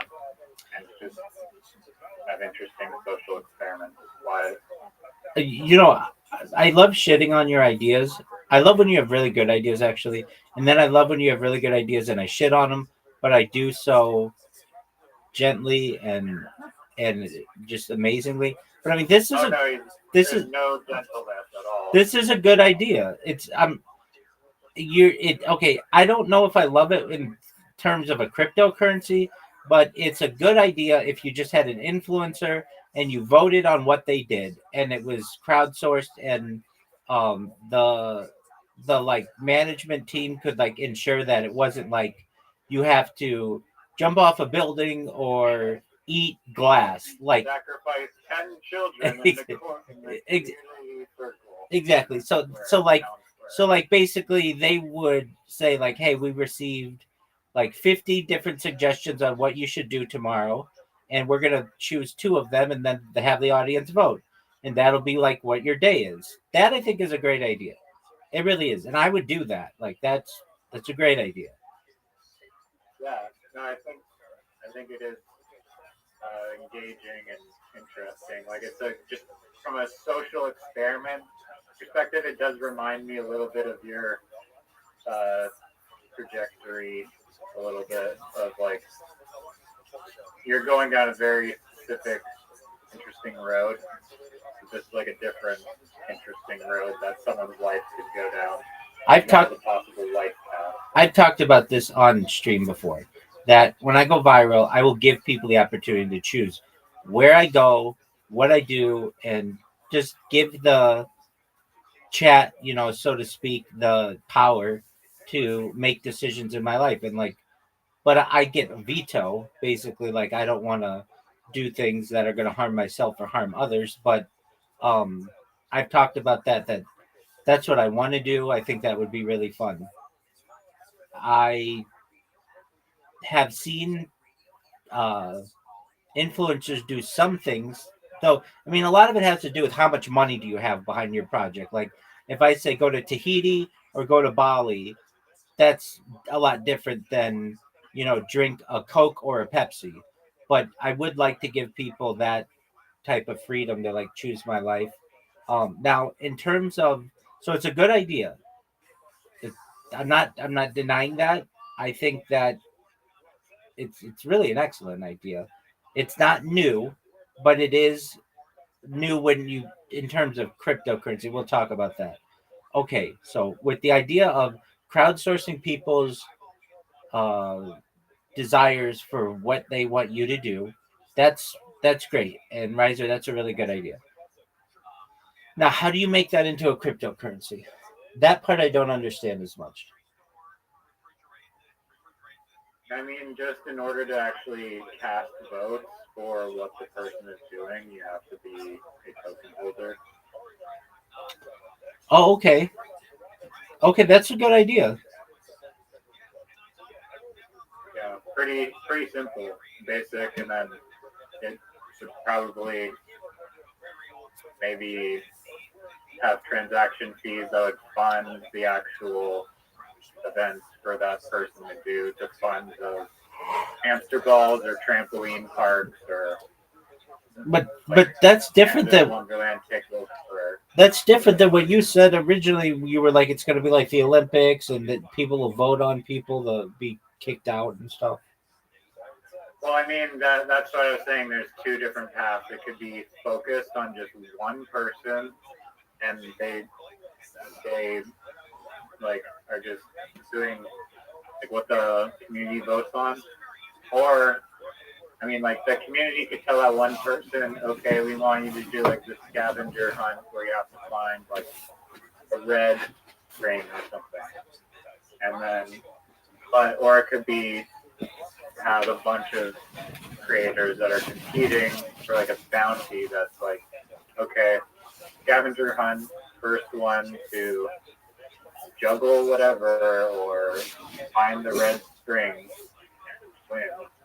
I mean, with AI, it might be a little problematic. Okay, I mean, I like your idea. I mean, it's not as good as ambush podcasting, but it is. Oh, it is. But if podcast if ambush podcasting were like a 96 in terms of the greatest ideas from 0 to 100 of all time, this idea would be like a 92. It's very good. It needs a good name. Know why your ambush thing isn't great in my opinion? It's because sure, maybe some Twitch streamers or that are like unpopular will be down to just like jump ship immediately and jump in your podcast, but I really highly doubt that anyone with 100 million like or whatever, like with a large following, if you just go into their chat, you might get banned for spamming to even try and get their attention, which I know that you don't care about at all whatsoever. But I'm just saying, like, trying to actually get someone's attention is going to be a battle, and then having them drop whatever they're doing. I mean, again, maybe I could be wrong, like, as you build momentum, and if they somehow click your profile and you're growing into it, but let's talk about it for a second. At the beginning, it will be difficult, but I can tell you, even as someone who, was seen as an anti-good person, like I don't want to say a bad person, but like the kick community was definitely not an advocate of who I am or what I do. I was able to get a bunch of people with like 10,000 followers. And that was in my first, week of doing it. Which if I were to do it for 365 straight days, you can bet your bottom dollar that you're going to get some of their biggest streamers on it. Because here's the thing, at the top of the streaming charts, all those people know each other, and they're going to like basically they communicate with each other, and somebody will be like, "Hey, I was on Riser's podcast. Oh, no way, I'd love to be on that. How'd you get on? Oh, he did ambush streaming." And the thing is that makes his pod. It'll be the next hot wing. It'll be the next hot wing. That's what I'm talking about. Exactly, it would be. It's a new genre, but instead of, here's the kicker with it.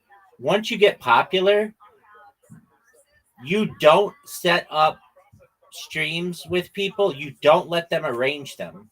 So, like, I know previously I said, oh, and if somebody really wanted to be on your show, they could, make a request or whatever. But that's the thing. You wouldn't let somebody do that. What you would do is you basically have to catch them in the act. So when they're streaming, you come into their stream and you make their career. Like, it's actually a really great idea. So you have to catch them in the act, which makes your podcast even cooler. I mean, you could do it. You could have it be an open-ended conversation. You could have it be, I think what I did was really cool, that I asked everybody the same questions. Then people could compare people's different answers. And I'm not saying it's the most interesting thing ever, but it's quick. It like, to answer 73 questions or whatever.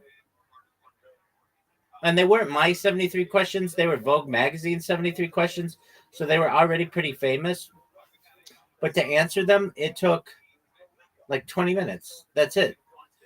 And you get a really good sense of who someone is. None of the questions are really difficult. You can always pass, and I always tell people that, like, if there's any question that you don't want to answer, you can just say pass, or I want to come back to that one.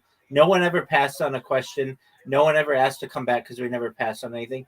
And then at the end, they get to plug all their shit, and you move on to the next person. Let's say you do 3 of those a day, which isn't that long. That's like maybe less than 3 hours of work. You're going to have 1,000 podcasts in a year. That's a lot of content. I think that once you work your way up into the more celebrity status people, I think that it's going to be harder to catch them on the fly, because I think that people plan their days more, and Wait. it's going to be challenged. Wait, no. The whole So thing is trying to get them to immediately drop what they're doing, and I mean, it could be live streaming already, but then that also limits your potential people that you're gonna be able to find, because I follow a lot of people on Instagram, like 6,000 people, and 0 of them practically live stream ever. I see a live stream like rarely. wait, but those aren't live streamers. Those aren't streamers. Let's say you had somebody, I don't know, William Montgomery, who doesn't normally live stream, but he wanted to be on your show. You could say to him, all right, all you have to do is just be live streaming anything you want. You playing a game or whatever, and let me know the hours that you live stream. And he'll be like, okay, I'm going to live stream this week tonight from 7 to 9 p.m. And you'll be like, great. And then you randomly come in during one of those streams, and then you do the interview. That's only once you get to a... premeditating it then? Yeah, but it's still the idea that you don't know when it's going to start. So there's the surprise aspect of it. You do, because you rearrange it to go on. Wait. Or you could just not do it. You could say, look, I can't guarantee it to you, but if you start streaming for a week, I may come into your stream and do an interview with you. It's like, what is it like? It's either a reality TV show or something. It's like one of those things where they surprise someone at work, and they're like, surprise, or whatever in their day, and then they take them on vacation, or they do whatever. They pamper them, or they won $100,000. They win some kind of prize, or they win a car or something, whatever. It's like you're surprising somebody when they're not expecting it. And as you get bigger, people will like talk about it like almost like how would I describe it? Like, what is it in society? Okay, so there used to be this thing in the United States. I don't know if it was in Canada, but it was called Publishers Clearinghouse, and it was this thing where they would just randomly come to your house and give you a check for $1 million, and then they would make a commercial out of it. And everybody was always in the United States like making a joke, like, "Oh, it could be Publishers Clearinghouse." In the same way, it could be the Riser Ambush podcast. Like, you're gonna surprise them while they're doing whatever they're doing, and if they're like, "Oh, I can't do it right now," I mean, if you're really big, they're going to drop everything possible to do it. But let's say they're doing something else. You can just say, okay, that's all right. There's the potential I might come back. It's like you're almost like um, oh, like uh, an internet, what'd you say? Just scammers frequently impersonated Publishers Clearinghouse to solicit money. Yeah, but I'm not saying that's what you do. I'm saying that you're like an internet, like, I get it. I get the idea. yeah, but what's the word I'm looking for? Like you're an internet publicizer, so or like you help to you help increase someone's influence, and then think about it. If you got people to start watching your shit, I mean, the big thing about this is all these people already have audiences, and that way you'll be able to get popular really quickly because all of their audiences are already like really in touch with the web and will watch your shit. And it's not like you're like, okay, I don't know, some old actor, you're trying to have that person on and none of his or her uh audience is internet savvy and they're never going to check this out on YouTube. No, it'd be like this would be a big thing. And on top of that, if you live stream it on your end, you're going to get people who like, okay, it's almost like you're going to get people who want to. You could even do this. You could, just like your idea with like crowdsourcing of people's ideas, you can say, all right, chat, we're going to interview whoever's on the Kick front page. We're just going to randomly pick somebody. And what I want you to do is come up with basically like a, what do you call something like that? Like, no, not a spam message. A like a bonus question. And once I ask all the questions, then we're going to ask our special audience bonus question. And people could ask, like, I don't know, it could be any question that the audience wants, but you could have them vote on it. And it could be interactive. This is the essence of ambush podcasting. It's really ambush interviewing, but oh, okay. So, did you ever see the show Ambush Makeover? No. I didn't either, but I think the premise is somebody's just like working their normal dated 9 to 5 job, and then all of a sudden these people come in and take them from that job and give them a new haircut and new makeup and get them all. Oh yeah, that is what they do. And they get their clothes all changed and everything, and they come back and they're like totally different. And in the same way, you would just ambush interview them, but you would add a bunch of influence to them, and you would get to be able to use their audience to like increase the size of your podcast footprint.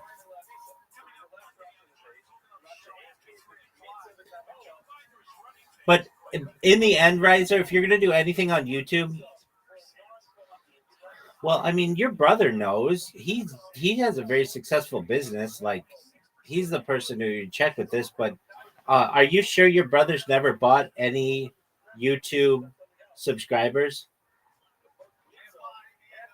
No, he doesn't want to get banned from the platform. No. Even when he first started, he didn't buy any. He started with like 0 people.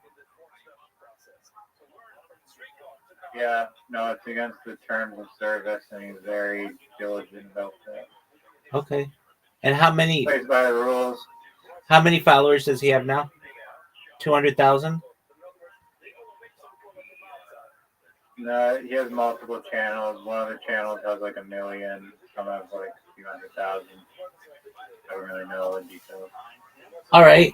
Well, you should ask him about the ambush podcasting question, and he would I mean, say, the same. I mean, I understand that you're literally hacking into like their live stream or whatever, but I mean, and I agree. That's why I've told you on multiple occasions, like the same thing of why podcasts are an amazing tool to explode your network, because you get to tap into all these people's audiences and let that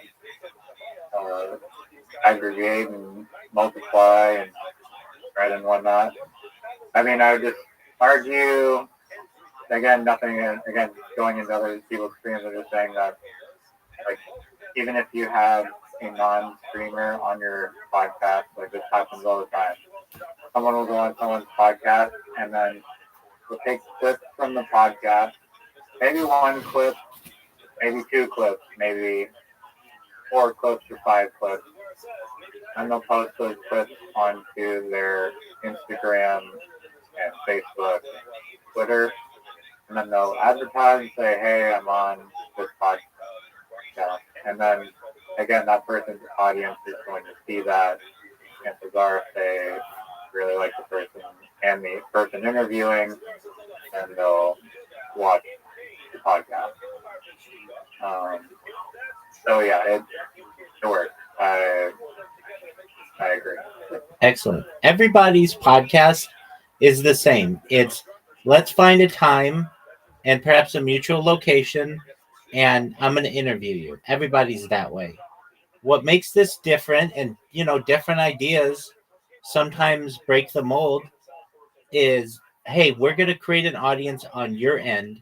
We are going to have the audience vote on who we're going to uh, ask to be on our podcast. We'll go to the Kick front page or the Twitch front page or the YouTube front page. We will. I mean, eventually you'll be big enough that like anybody will be like, yeah, I'll do your podcast, but they'll feel like they were featured, and you're going to feature that person for 20 minutes. All they have to do is answer some questions, and then you move on to the next person. You don't have to have a studio. You don't have like hosting costs. Like it's the cheapest way to do a podcast.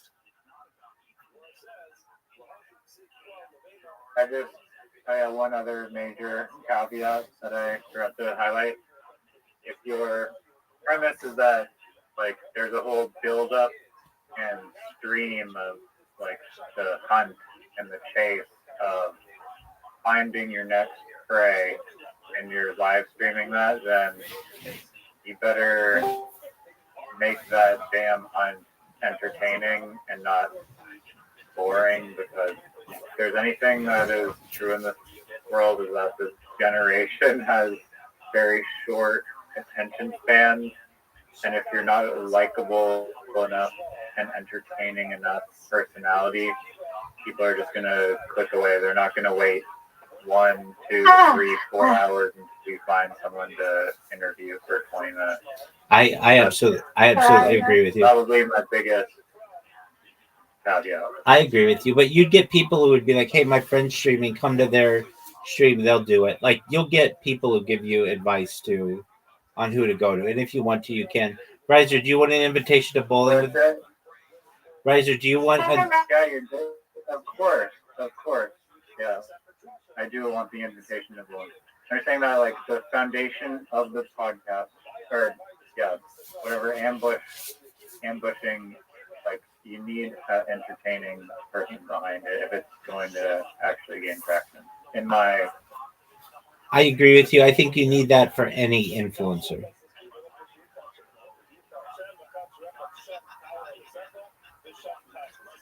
Yeah, probably. Yeah. I'd watch Miss Aquarius if she was a streamer. I would too. She is a streamer. She streams on a different platform. Miss Aquarius, what do you stream on? You now? Meet me. Meet me. Thank you. Why did you choose Meet Me? That sounds like a date. Because I'm in a community called Link Up, and I'm a head announcer for them. So, yeah. Oh, come on. That just makes me more confused, to be honest, but okay. Yeah, I've been on Meet Me ever since it was my yearbook. Have you ever heard of my yearbook? No. I mean, That used to be my yearbook. Yeah, it used to be my yearbook. Miss Aquarius. What a strike. Let's go. What a strike. She's gotten 2 strikes in a row, folks. If you're watching at home, Miss Aquarius has gotten 2 strikes in a row. I'm actually bowling phenomenally, but... Yeah, you What are. about you, Riser? Yeah, you are. It's fair. Are you streaming? I mean, I'm streaming with proxy through Rabbi on 59 different platform tablets. So I guess That's true. He does have a lot of content on my streams, like 300 hours or something, like a bunch of hours.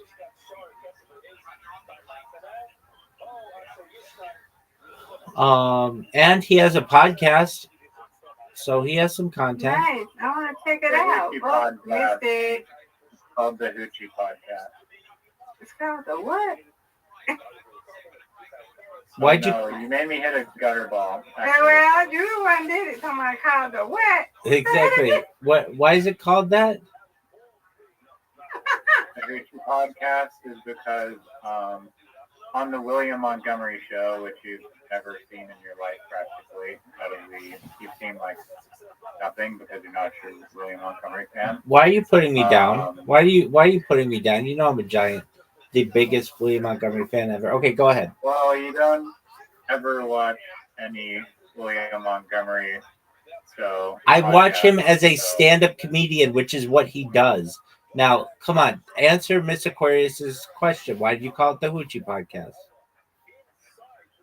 Well, as I was saying, on the William Montgomery show, there is a quote of this idiom that was, nothing beats the good old beach buzz in a bottle. Bro, come on now. And, oh, sorry. Thank you. That's a strike. Now I'm gotta split these crackers. Oh god. Yeah, so there's a line in the show, nothing beats a good old beach buzz and a bottle of hooch. And a bottle of hooch means like rum or something or some kind of alcohol. Doug. And yeah, we know what we know what hooch is. But hoochie means hoochie means like sex. Hoochie means that. No, hoochie does too. Hoochie coochie means like sexual activity. Hoochie is also an extension of hooch.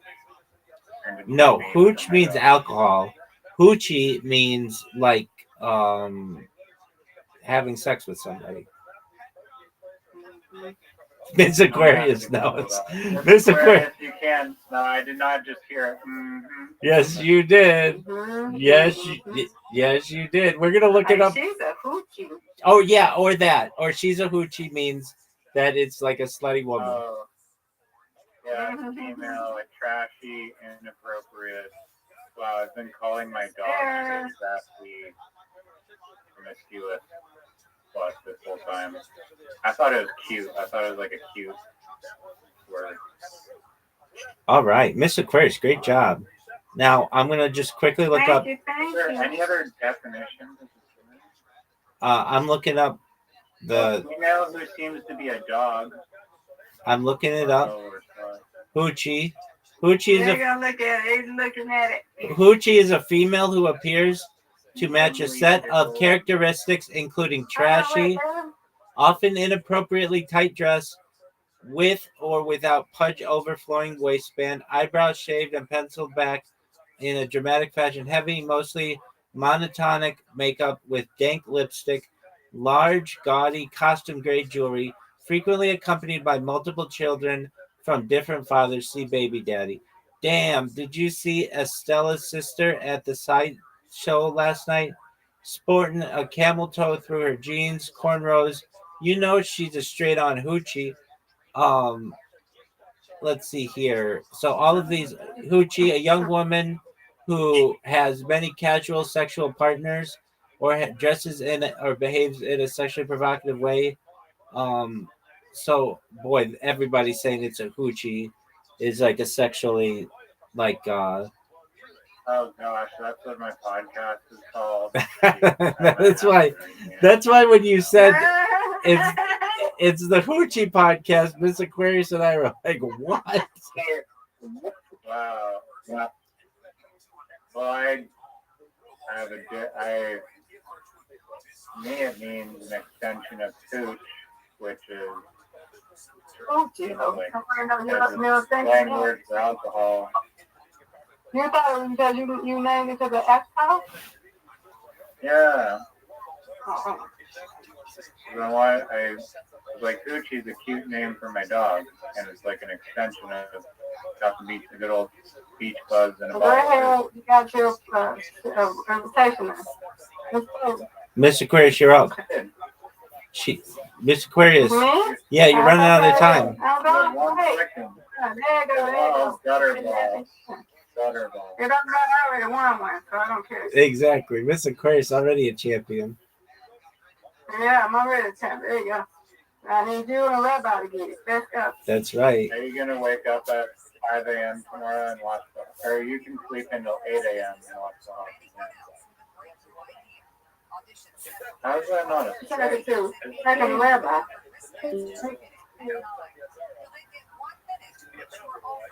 Oh no. Oh, are you serious? I've never seen it. That's not how bowling pins work in real life. You want to wake up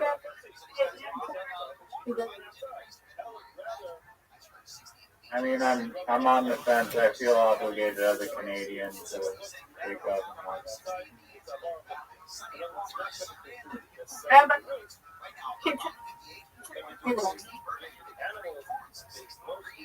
Miss Aquarius, can you repeat that? I couldn't hear what you said.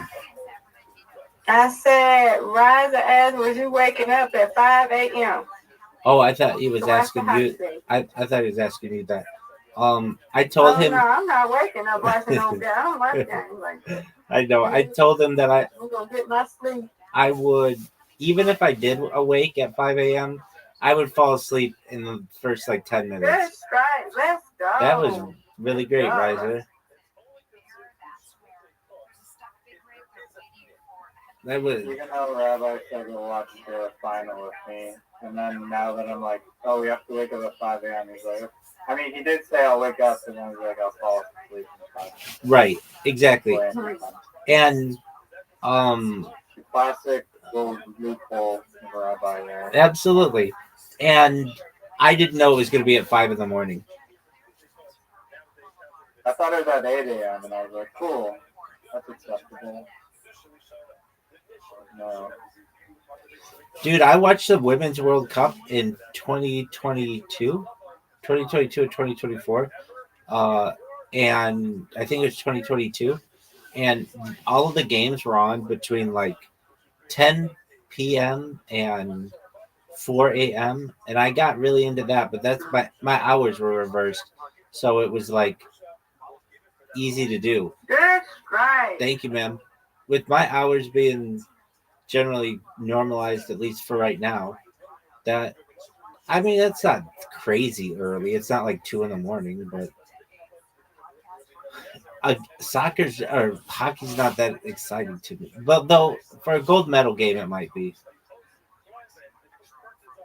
Wow. Riser. Look at you guys, you both. And I just had to not continue the streak.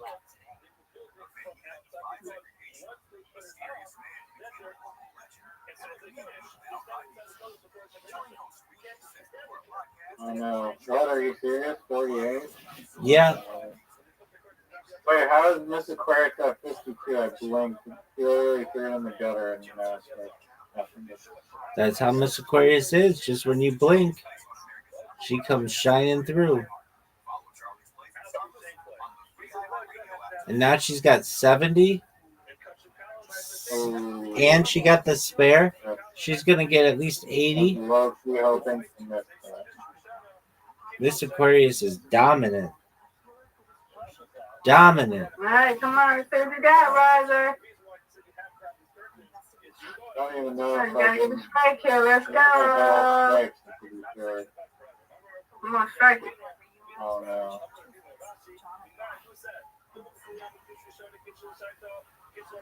Oh!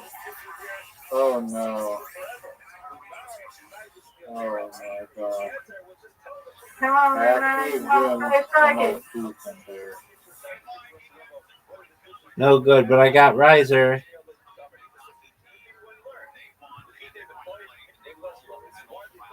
Nice job, Oh, Miss Aquarius. Miss Aquarius, you've been on thank fire. you. You win, I win, I win, you win. Undefeated in bowling, undefeated in friendship. Undefeated in friendship. Good Yeah, job. you win too, Riser. And Riser wins. So, Riser, Miss Aquarius and I are very nice to each other. I don't trash talk her. She doesn't trash talk me. We always leave on good No. terms. And that's just Yeah. how we do. Riser, do you play mini golf with Rabbi? Way too much of my life has been spent in the Play-Doh mini golf universe. I don't like that game. I suck at it. I'm learning the other game he taught. What's the other game, Rabbi? Karam? What's the other one? Karam? Karam? Karam, yeah. I like that better than mini golf. Miss Aquarius does pretty well at it. No, I suck at mini golf, but he gets me positive. So yeah, I'm pretty okay. She's more. I just play because Rabbi likes it. So I'm like, you know what? I just play because you like it. So that you do that. Absolutely. 100%. Mm. So, yeah, I like Karam now. Because I'm going to learn that. excellent. So, Riser, did you get anybody to be on the Hoochie podcast? Yeah, I got three, like, literally, like, He said the famous, Hoochie. very He was famous funny. and CD artist. So it's called the Riser Podcast. I'd probably change it back to the Riser Podcast. Wait, that's a good idea. Calling it, that's a nice name for it, the Riser podcast. Mm-hmm. Yeah. No, it was good. And then I was like, let's call it the Hoochie Podcast. Because that's my dog's nickname. Now I'm finding out a nightmare scenario about what I've been calling my dog in public to people. Like, I literally am sometimes screaming Hoochie. My dog is like nowhere to be seen, and there's like people on like a trail that just think I'm screaming the word Hoochie. And I think I'm just going to call my dog. To give you the equivalent, People looking at you. it would be like yelling at your dog, slut, slut. Right. Yeah. And he didn't even know about it. I know. Oh my God. Exactly. So, So her name is Hoochie? no. Her name's Yellow, but her nickname is Hoochie, and I'm still going to keep calling her Hoochie. I don't care. Yeah, you don't have to care, Urban right? Dictionary definition. Right. Right. Dude, you should see how many of the Urban Dictionary entries are about that. I mean, that's just in the normal dictionary. There's 5 pages, and they're all right. Exactly. Exactly. I mean, it's just in the dictionary is Hoochie is a loose woman. So if anyone can go in there like Wikipedia and write whatever they want. Well, no, I'm saying in the dictionary, it's just pejorative. Yeah, give a Merriam-Webster Yeah, it says pejorative slang, a woman who dresses scantily or in revealing fashion, pejorative slang, a promiscuous woman. I've also heard it though. The hoochie coochie is like having sex with somebody. You think it's some literati? I mean, I guess. I'll give you some literati, son. Just one moment. No, I'm just. What is that? Literati, it's Can like you just fully break down the.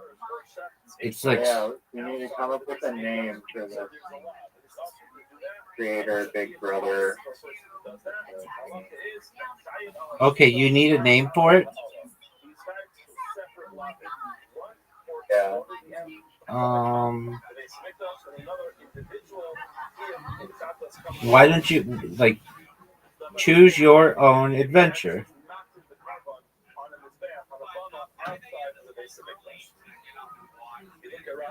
I guess. I mean, my original style was tokenized Nigerian midget. Point or something. Yeah, you want to stay away from that word though for a little person. It's seen as pretty offensive. I don't think so. I think it has a positive connotation in Nigeria at least.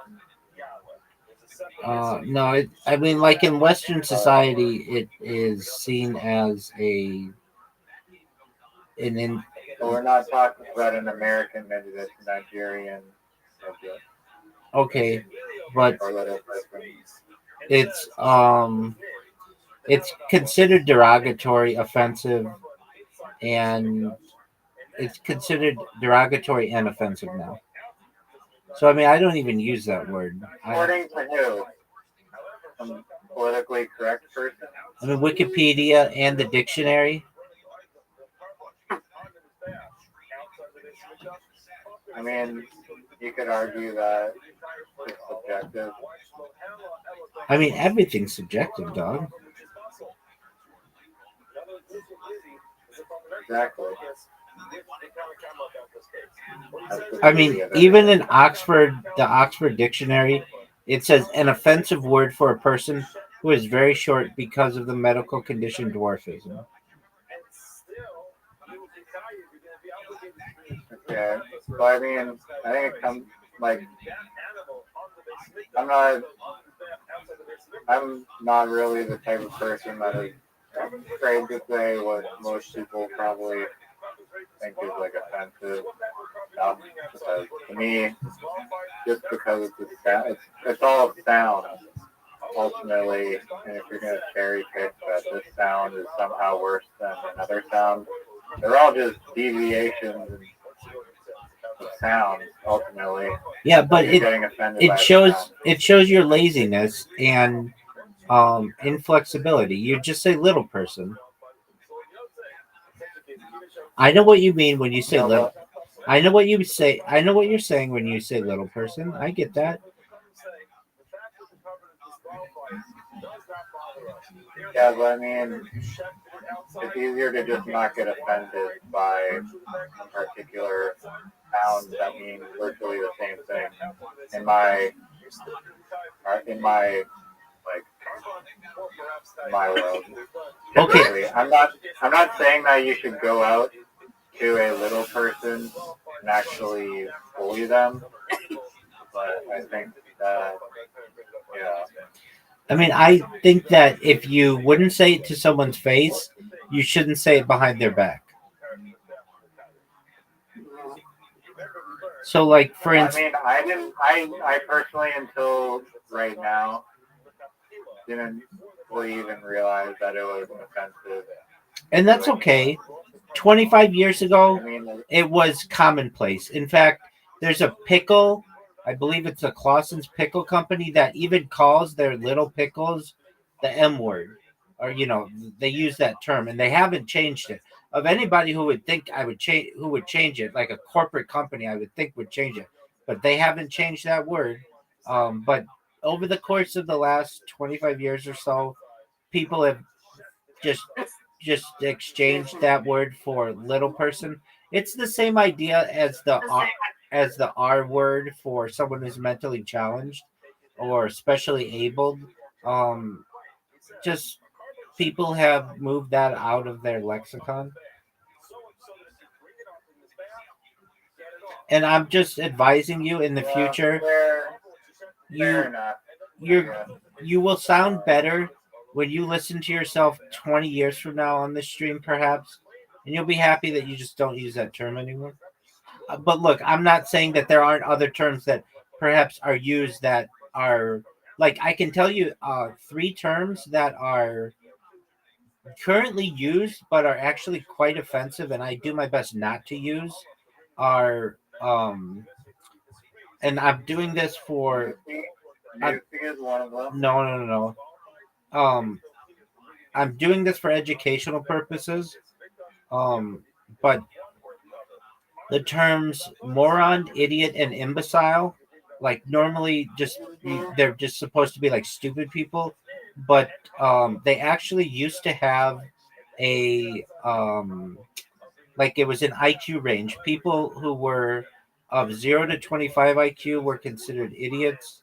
People of 20 to 25 to 50 were imbecile, and people of 51 to 70 were morons.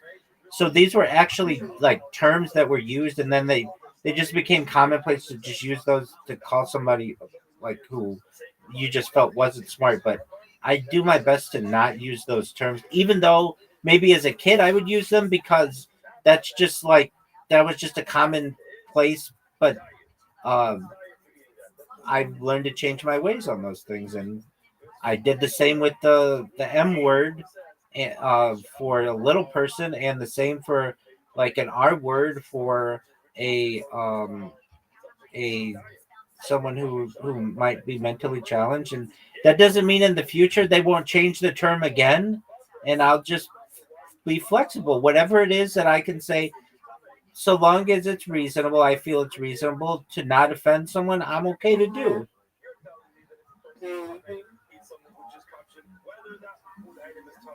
Yeah, no, valid point.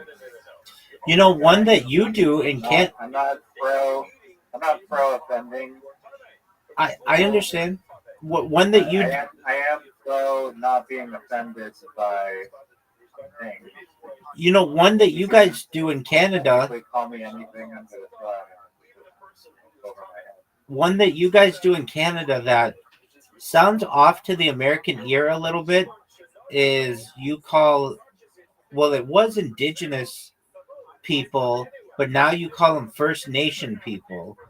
And like in the United States, I'm just saying this for educational purposes, it used to be you would just say Indians, then it was Native Americans, and now it's become I think more that I think the preferred nomenclature is First Nation people, just like Canada had it.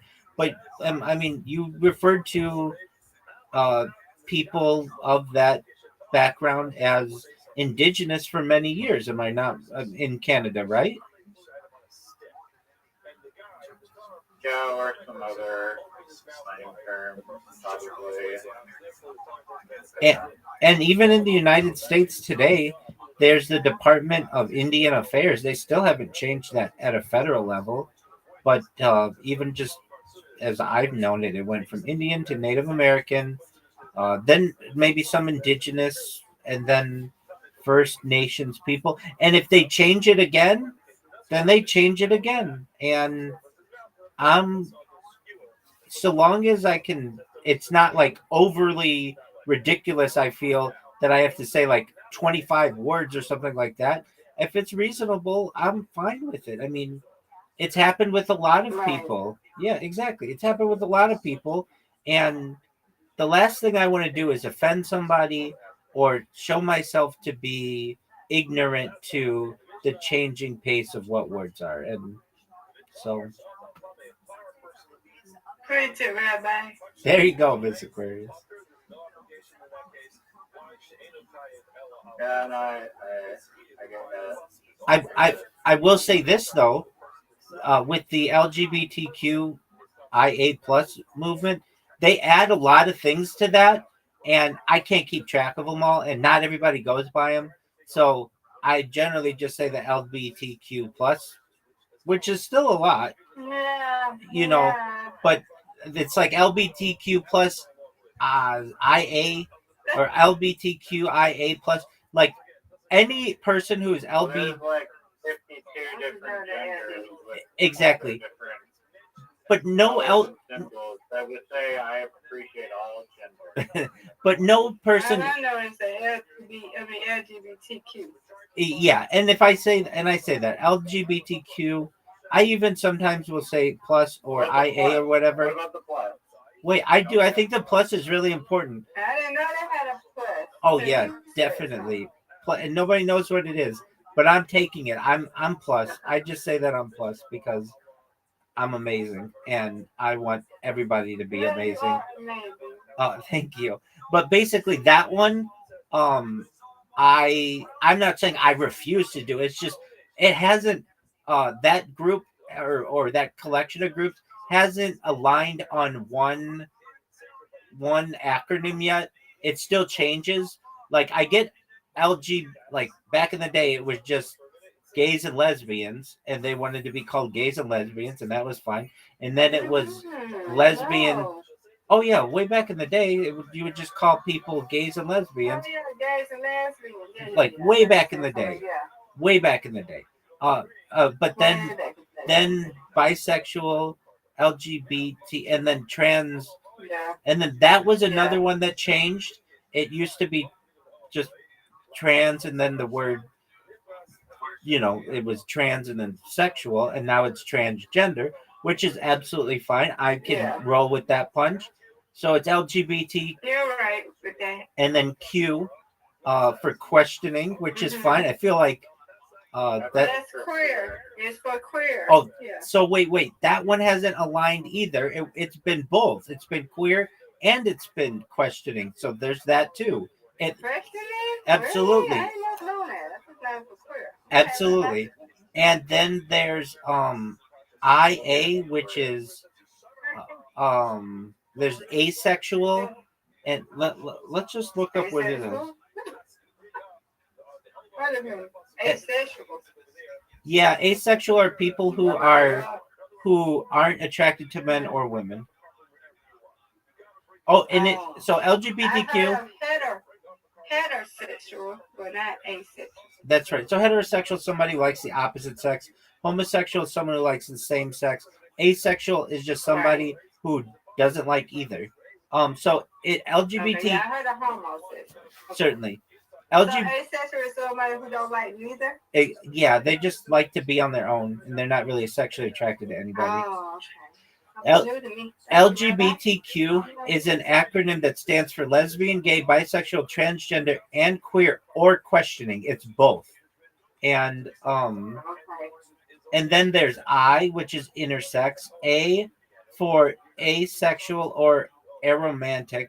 I is intersex. Wow. Yeah, and then the plus represents other identities not explicitly listed, such as pansexual, non-binary, gender fluid, two-spirit, and more. And like whatever you want to be, that's fine. What I'm saying is that I also know that they do add, when I say they, like some of the groups that use this acronym add other letters to it, and I just don't know all the letters, so I'm fine by just saying LGBTQ plus, but I will say LGBTQIA plus sometimes too. Oh, and they added something to it. They added the number 2 at the beginning for two-spirit people, which let's look what I don't even know what that is.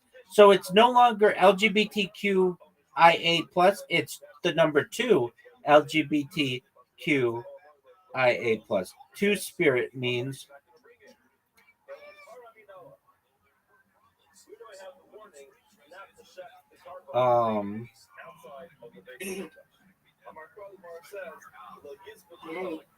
it is a pan-Indian umbrella term used by some indigenous North Americans to describe individuals who fulfill traditional third gender or other gender variant social roles in their communities. The term was coined in 1990 to replace the offensive anthropological term burdach and to distinguish indigenous concepts of gender and sexuality from non-native LGBTQ plus identities. Cultural significance. Two-spirit people have historically been represented as healers, visionaries, ceremonial leaders, and keepers of oral traditions. Okay, that's baller. That's really cool. I don't know what that has to do with sexuality, but I like it. Um, they were often seen as possessing double vision, able to see from both masculine and feminine perspectives. Oh, I see.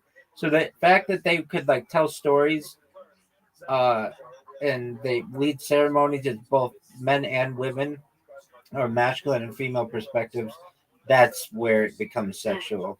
Okay, that's cool. I could be two spirit. I'm sure Miss Aquarius could be two spirit. Okay, I'm wait a sure minute, Riser. Ryan. Say it again now. What is this going on? You in the chat GPT.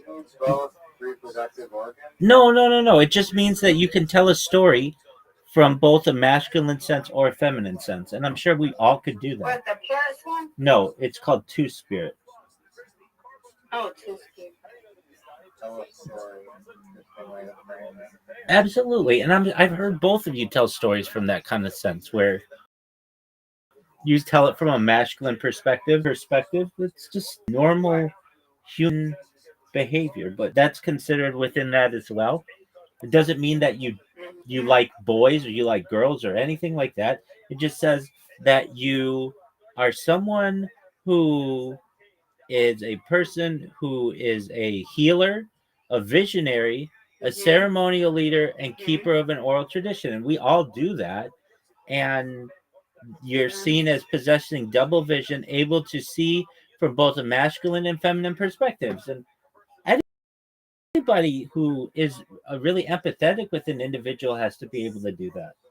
And you're both very empathetic. So whether you want to be two spirit or not, Point out, and just like to point out that Uchi is also golden bait, needlefish, lure for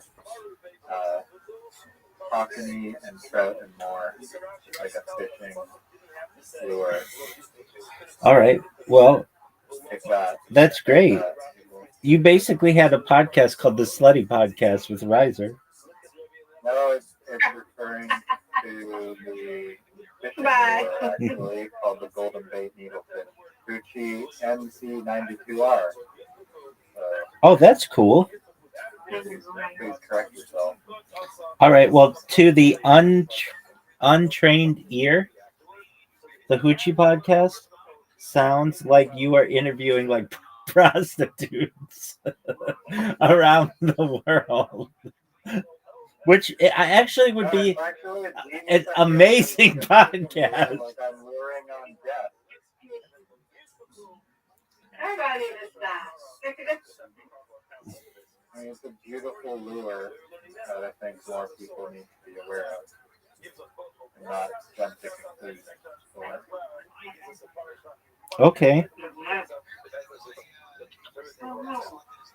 There's some chat that I can post things in. Oh, you can't post anything in here. I get too many bots in here that post all kinds of stuff. And Where's the public chat? That's not right, Rabbi. hey, Free speech channel? no, that's locked up too. Is there anything that I can post in? No.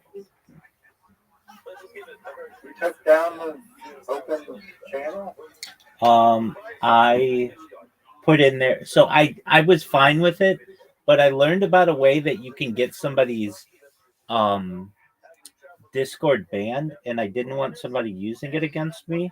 So basically what you do is you go into someone you don't like's Discord and post your own address in there and then report the Discord for doxing, and the whole Discord can go down. Wow. That is. It's pretty brilliant if you're trying to take somebody down, but I didn't want somebody doing that. So they don't post my address, they post their own address. And then they report that from a different account, and then you lose the whole Discord. That's another crazy thing about things not being taken down or getting taken down is if you want to sabotage someone's business on Google, you just go in, like maybe they pissed you off for some reason. You go in and you leave them a bunch of 1-star reviews. And Google apparently does a really horrific or horrible job at actually getting rid of those views or reviews, even though they can be completely fraudulent and just pure slander. I guess maybe because it's difficult to prove or something. But apparently people have just been stuck with these 1-star reviews that they can't get down, even though the person never interacted with the business. The most you 2.5 years later just does nothing about it. the most you can really get out of one account, I've experimented with this a lot, is about 5 per IP address. And Google has a thing that basically won't let you flag or put negative reviews on a single business using a single device for more than about 5 of them. I've talked to you before. I've spoken with people about Yelp. I've spoken to the people from Yelp who the Yelp Mafia. We should watch that documentary sometime, The $1 Billion Bully. It's incredible. You want to watch it right now? Doug, you got to rest up for 5 o'clock in the morning. Your country relies on you. But we'll add that to the list. It's an excellent documentary, dude. And when you see how it works, you'll be like, oh, no way. This is literally like a 21st century mafia. Like, no longer do they go to your little boutique and say, hey, you need to pay us hush money or protection money, or we're going to burn down your business. Instead, what they do is they just call you, and they keep calling you and call you and call you and call you until you start advertising with them. And if you don't, all of a sudden you get negative reviews. It's incredibly corrupt. I'm assuming there's like some class action lawsuit. Well, they have been sued over it, and a lawyer sued, and she ended up. I want to say somebody put a negative review against her, and I want to say she lost. And so the precedent is, and I think they tried to appeal it to the Supreme Court. It went to the Supreme Court of the state of California, but it did the Supreme Court of the United States did not take it, and so we're at this precedent where you can basically say what you want on that platform, but it is, I cannot tell you how corrupted it is. People they have there,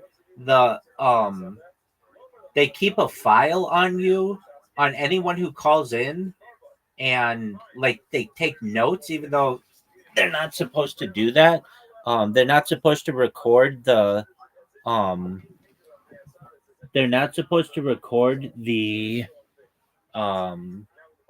telephone calls that they have with you, at least in some states. California being one of them, it's a 2-party consent state, and nevertheless they still do it. And the way that I found out about it, I had this employee of mine who went to Yale with someone who went and worked at Yelp, and the person at Yelp would tell my employee everything that Yelp was doing, and was like, yep, there's a huge file on this company, and basically every time you guys call in, and like I wouldn't cuss at them, but the owner of the business would cuss at them, and that would all be tracked. And then what would happen is they also had this thing like, okay, so can you pay for reviews? You're not supposed to. And if you did, they put this big red bar on your page and says this warning, this company has been accused of paying for reviews. And our company never got that, but our competition got that. And then the competition started advertising with them, and that red bar was taken off their page. Like, how corrupt is that?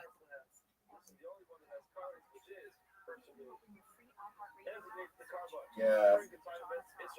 It's basically like saying, "Hey, we're going to extort you for money if you don't, or we're if you don't pay us, or like if you don't if you're not intimidated into this extortion bracket, then we're going to ruin your online reputation."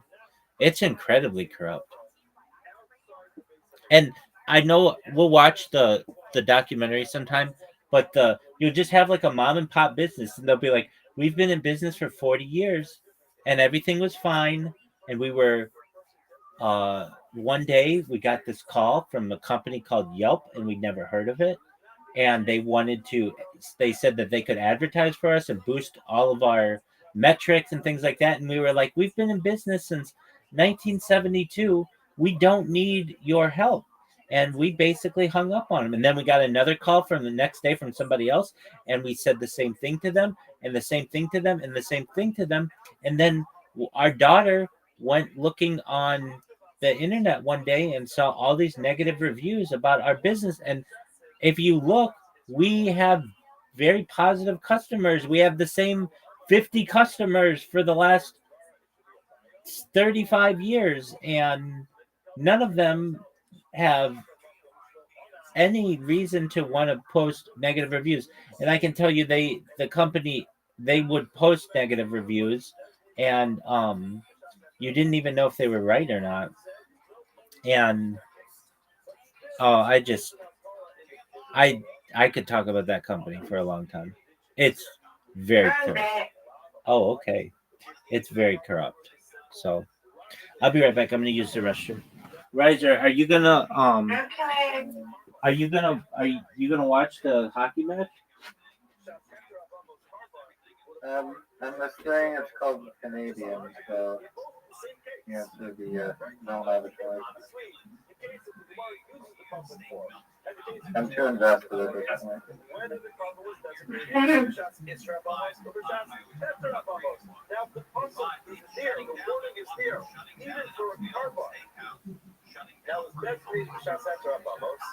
You took the best man so you don't watch it, huh? Yeah, because I got the same time, right? What time is it where you at, Roger? It's 8:39. Yeah, I mean, it's like It's 11 here, shoot. It'll be past my time by the time 5 o'clock comes. It's 3 hours behind me, right? So it'll be 8, 11. 8 a.m. your time. Yeah, it'll be yeah. It'll be later. I was like screaming this morning watching them play a Finland team. Like it was just such a crazy game. I'm too invested now. I'm gonna have to go for it. Yeah. I'm back. Riser, so we have to watch $1 Billion Bully. We have to watch the one on the bear suit guy, and we have to watch Walking the Amazon.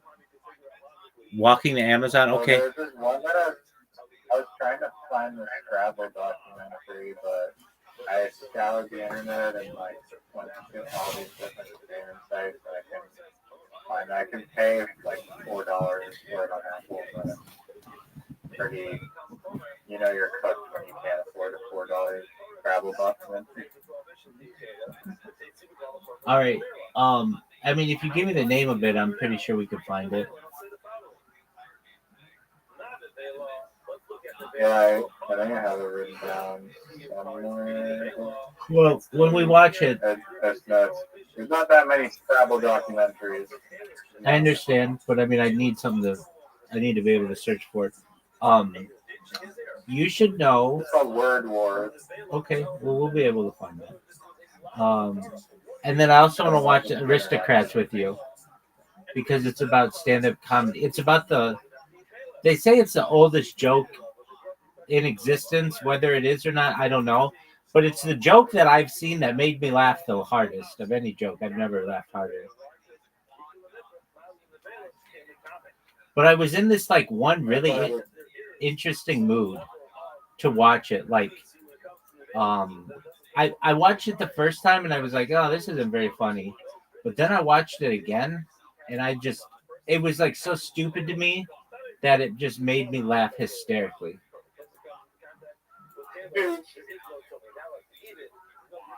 So our list is Walking to Amazon, Word Wars, The Bear Suit Guy, The Aristocrats, and $1 Billion Bully. Dude, Riser, did you ever watch the I'm watching the Amazon. did you ever I said that was the first thing that I said.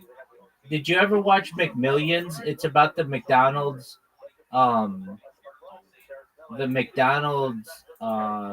it was an HBO series. It was about Monopoly. yeah, exactly. It was fascinating.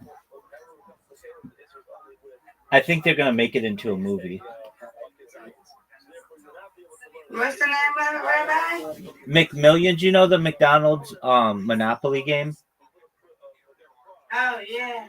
So during the 90s, basically none of the normal people ever won $1 million or won a house or a boat or any of that other stuff.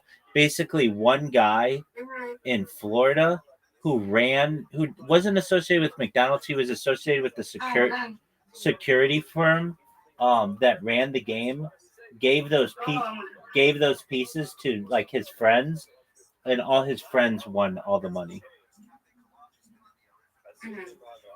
And it's that story.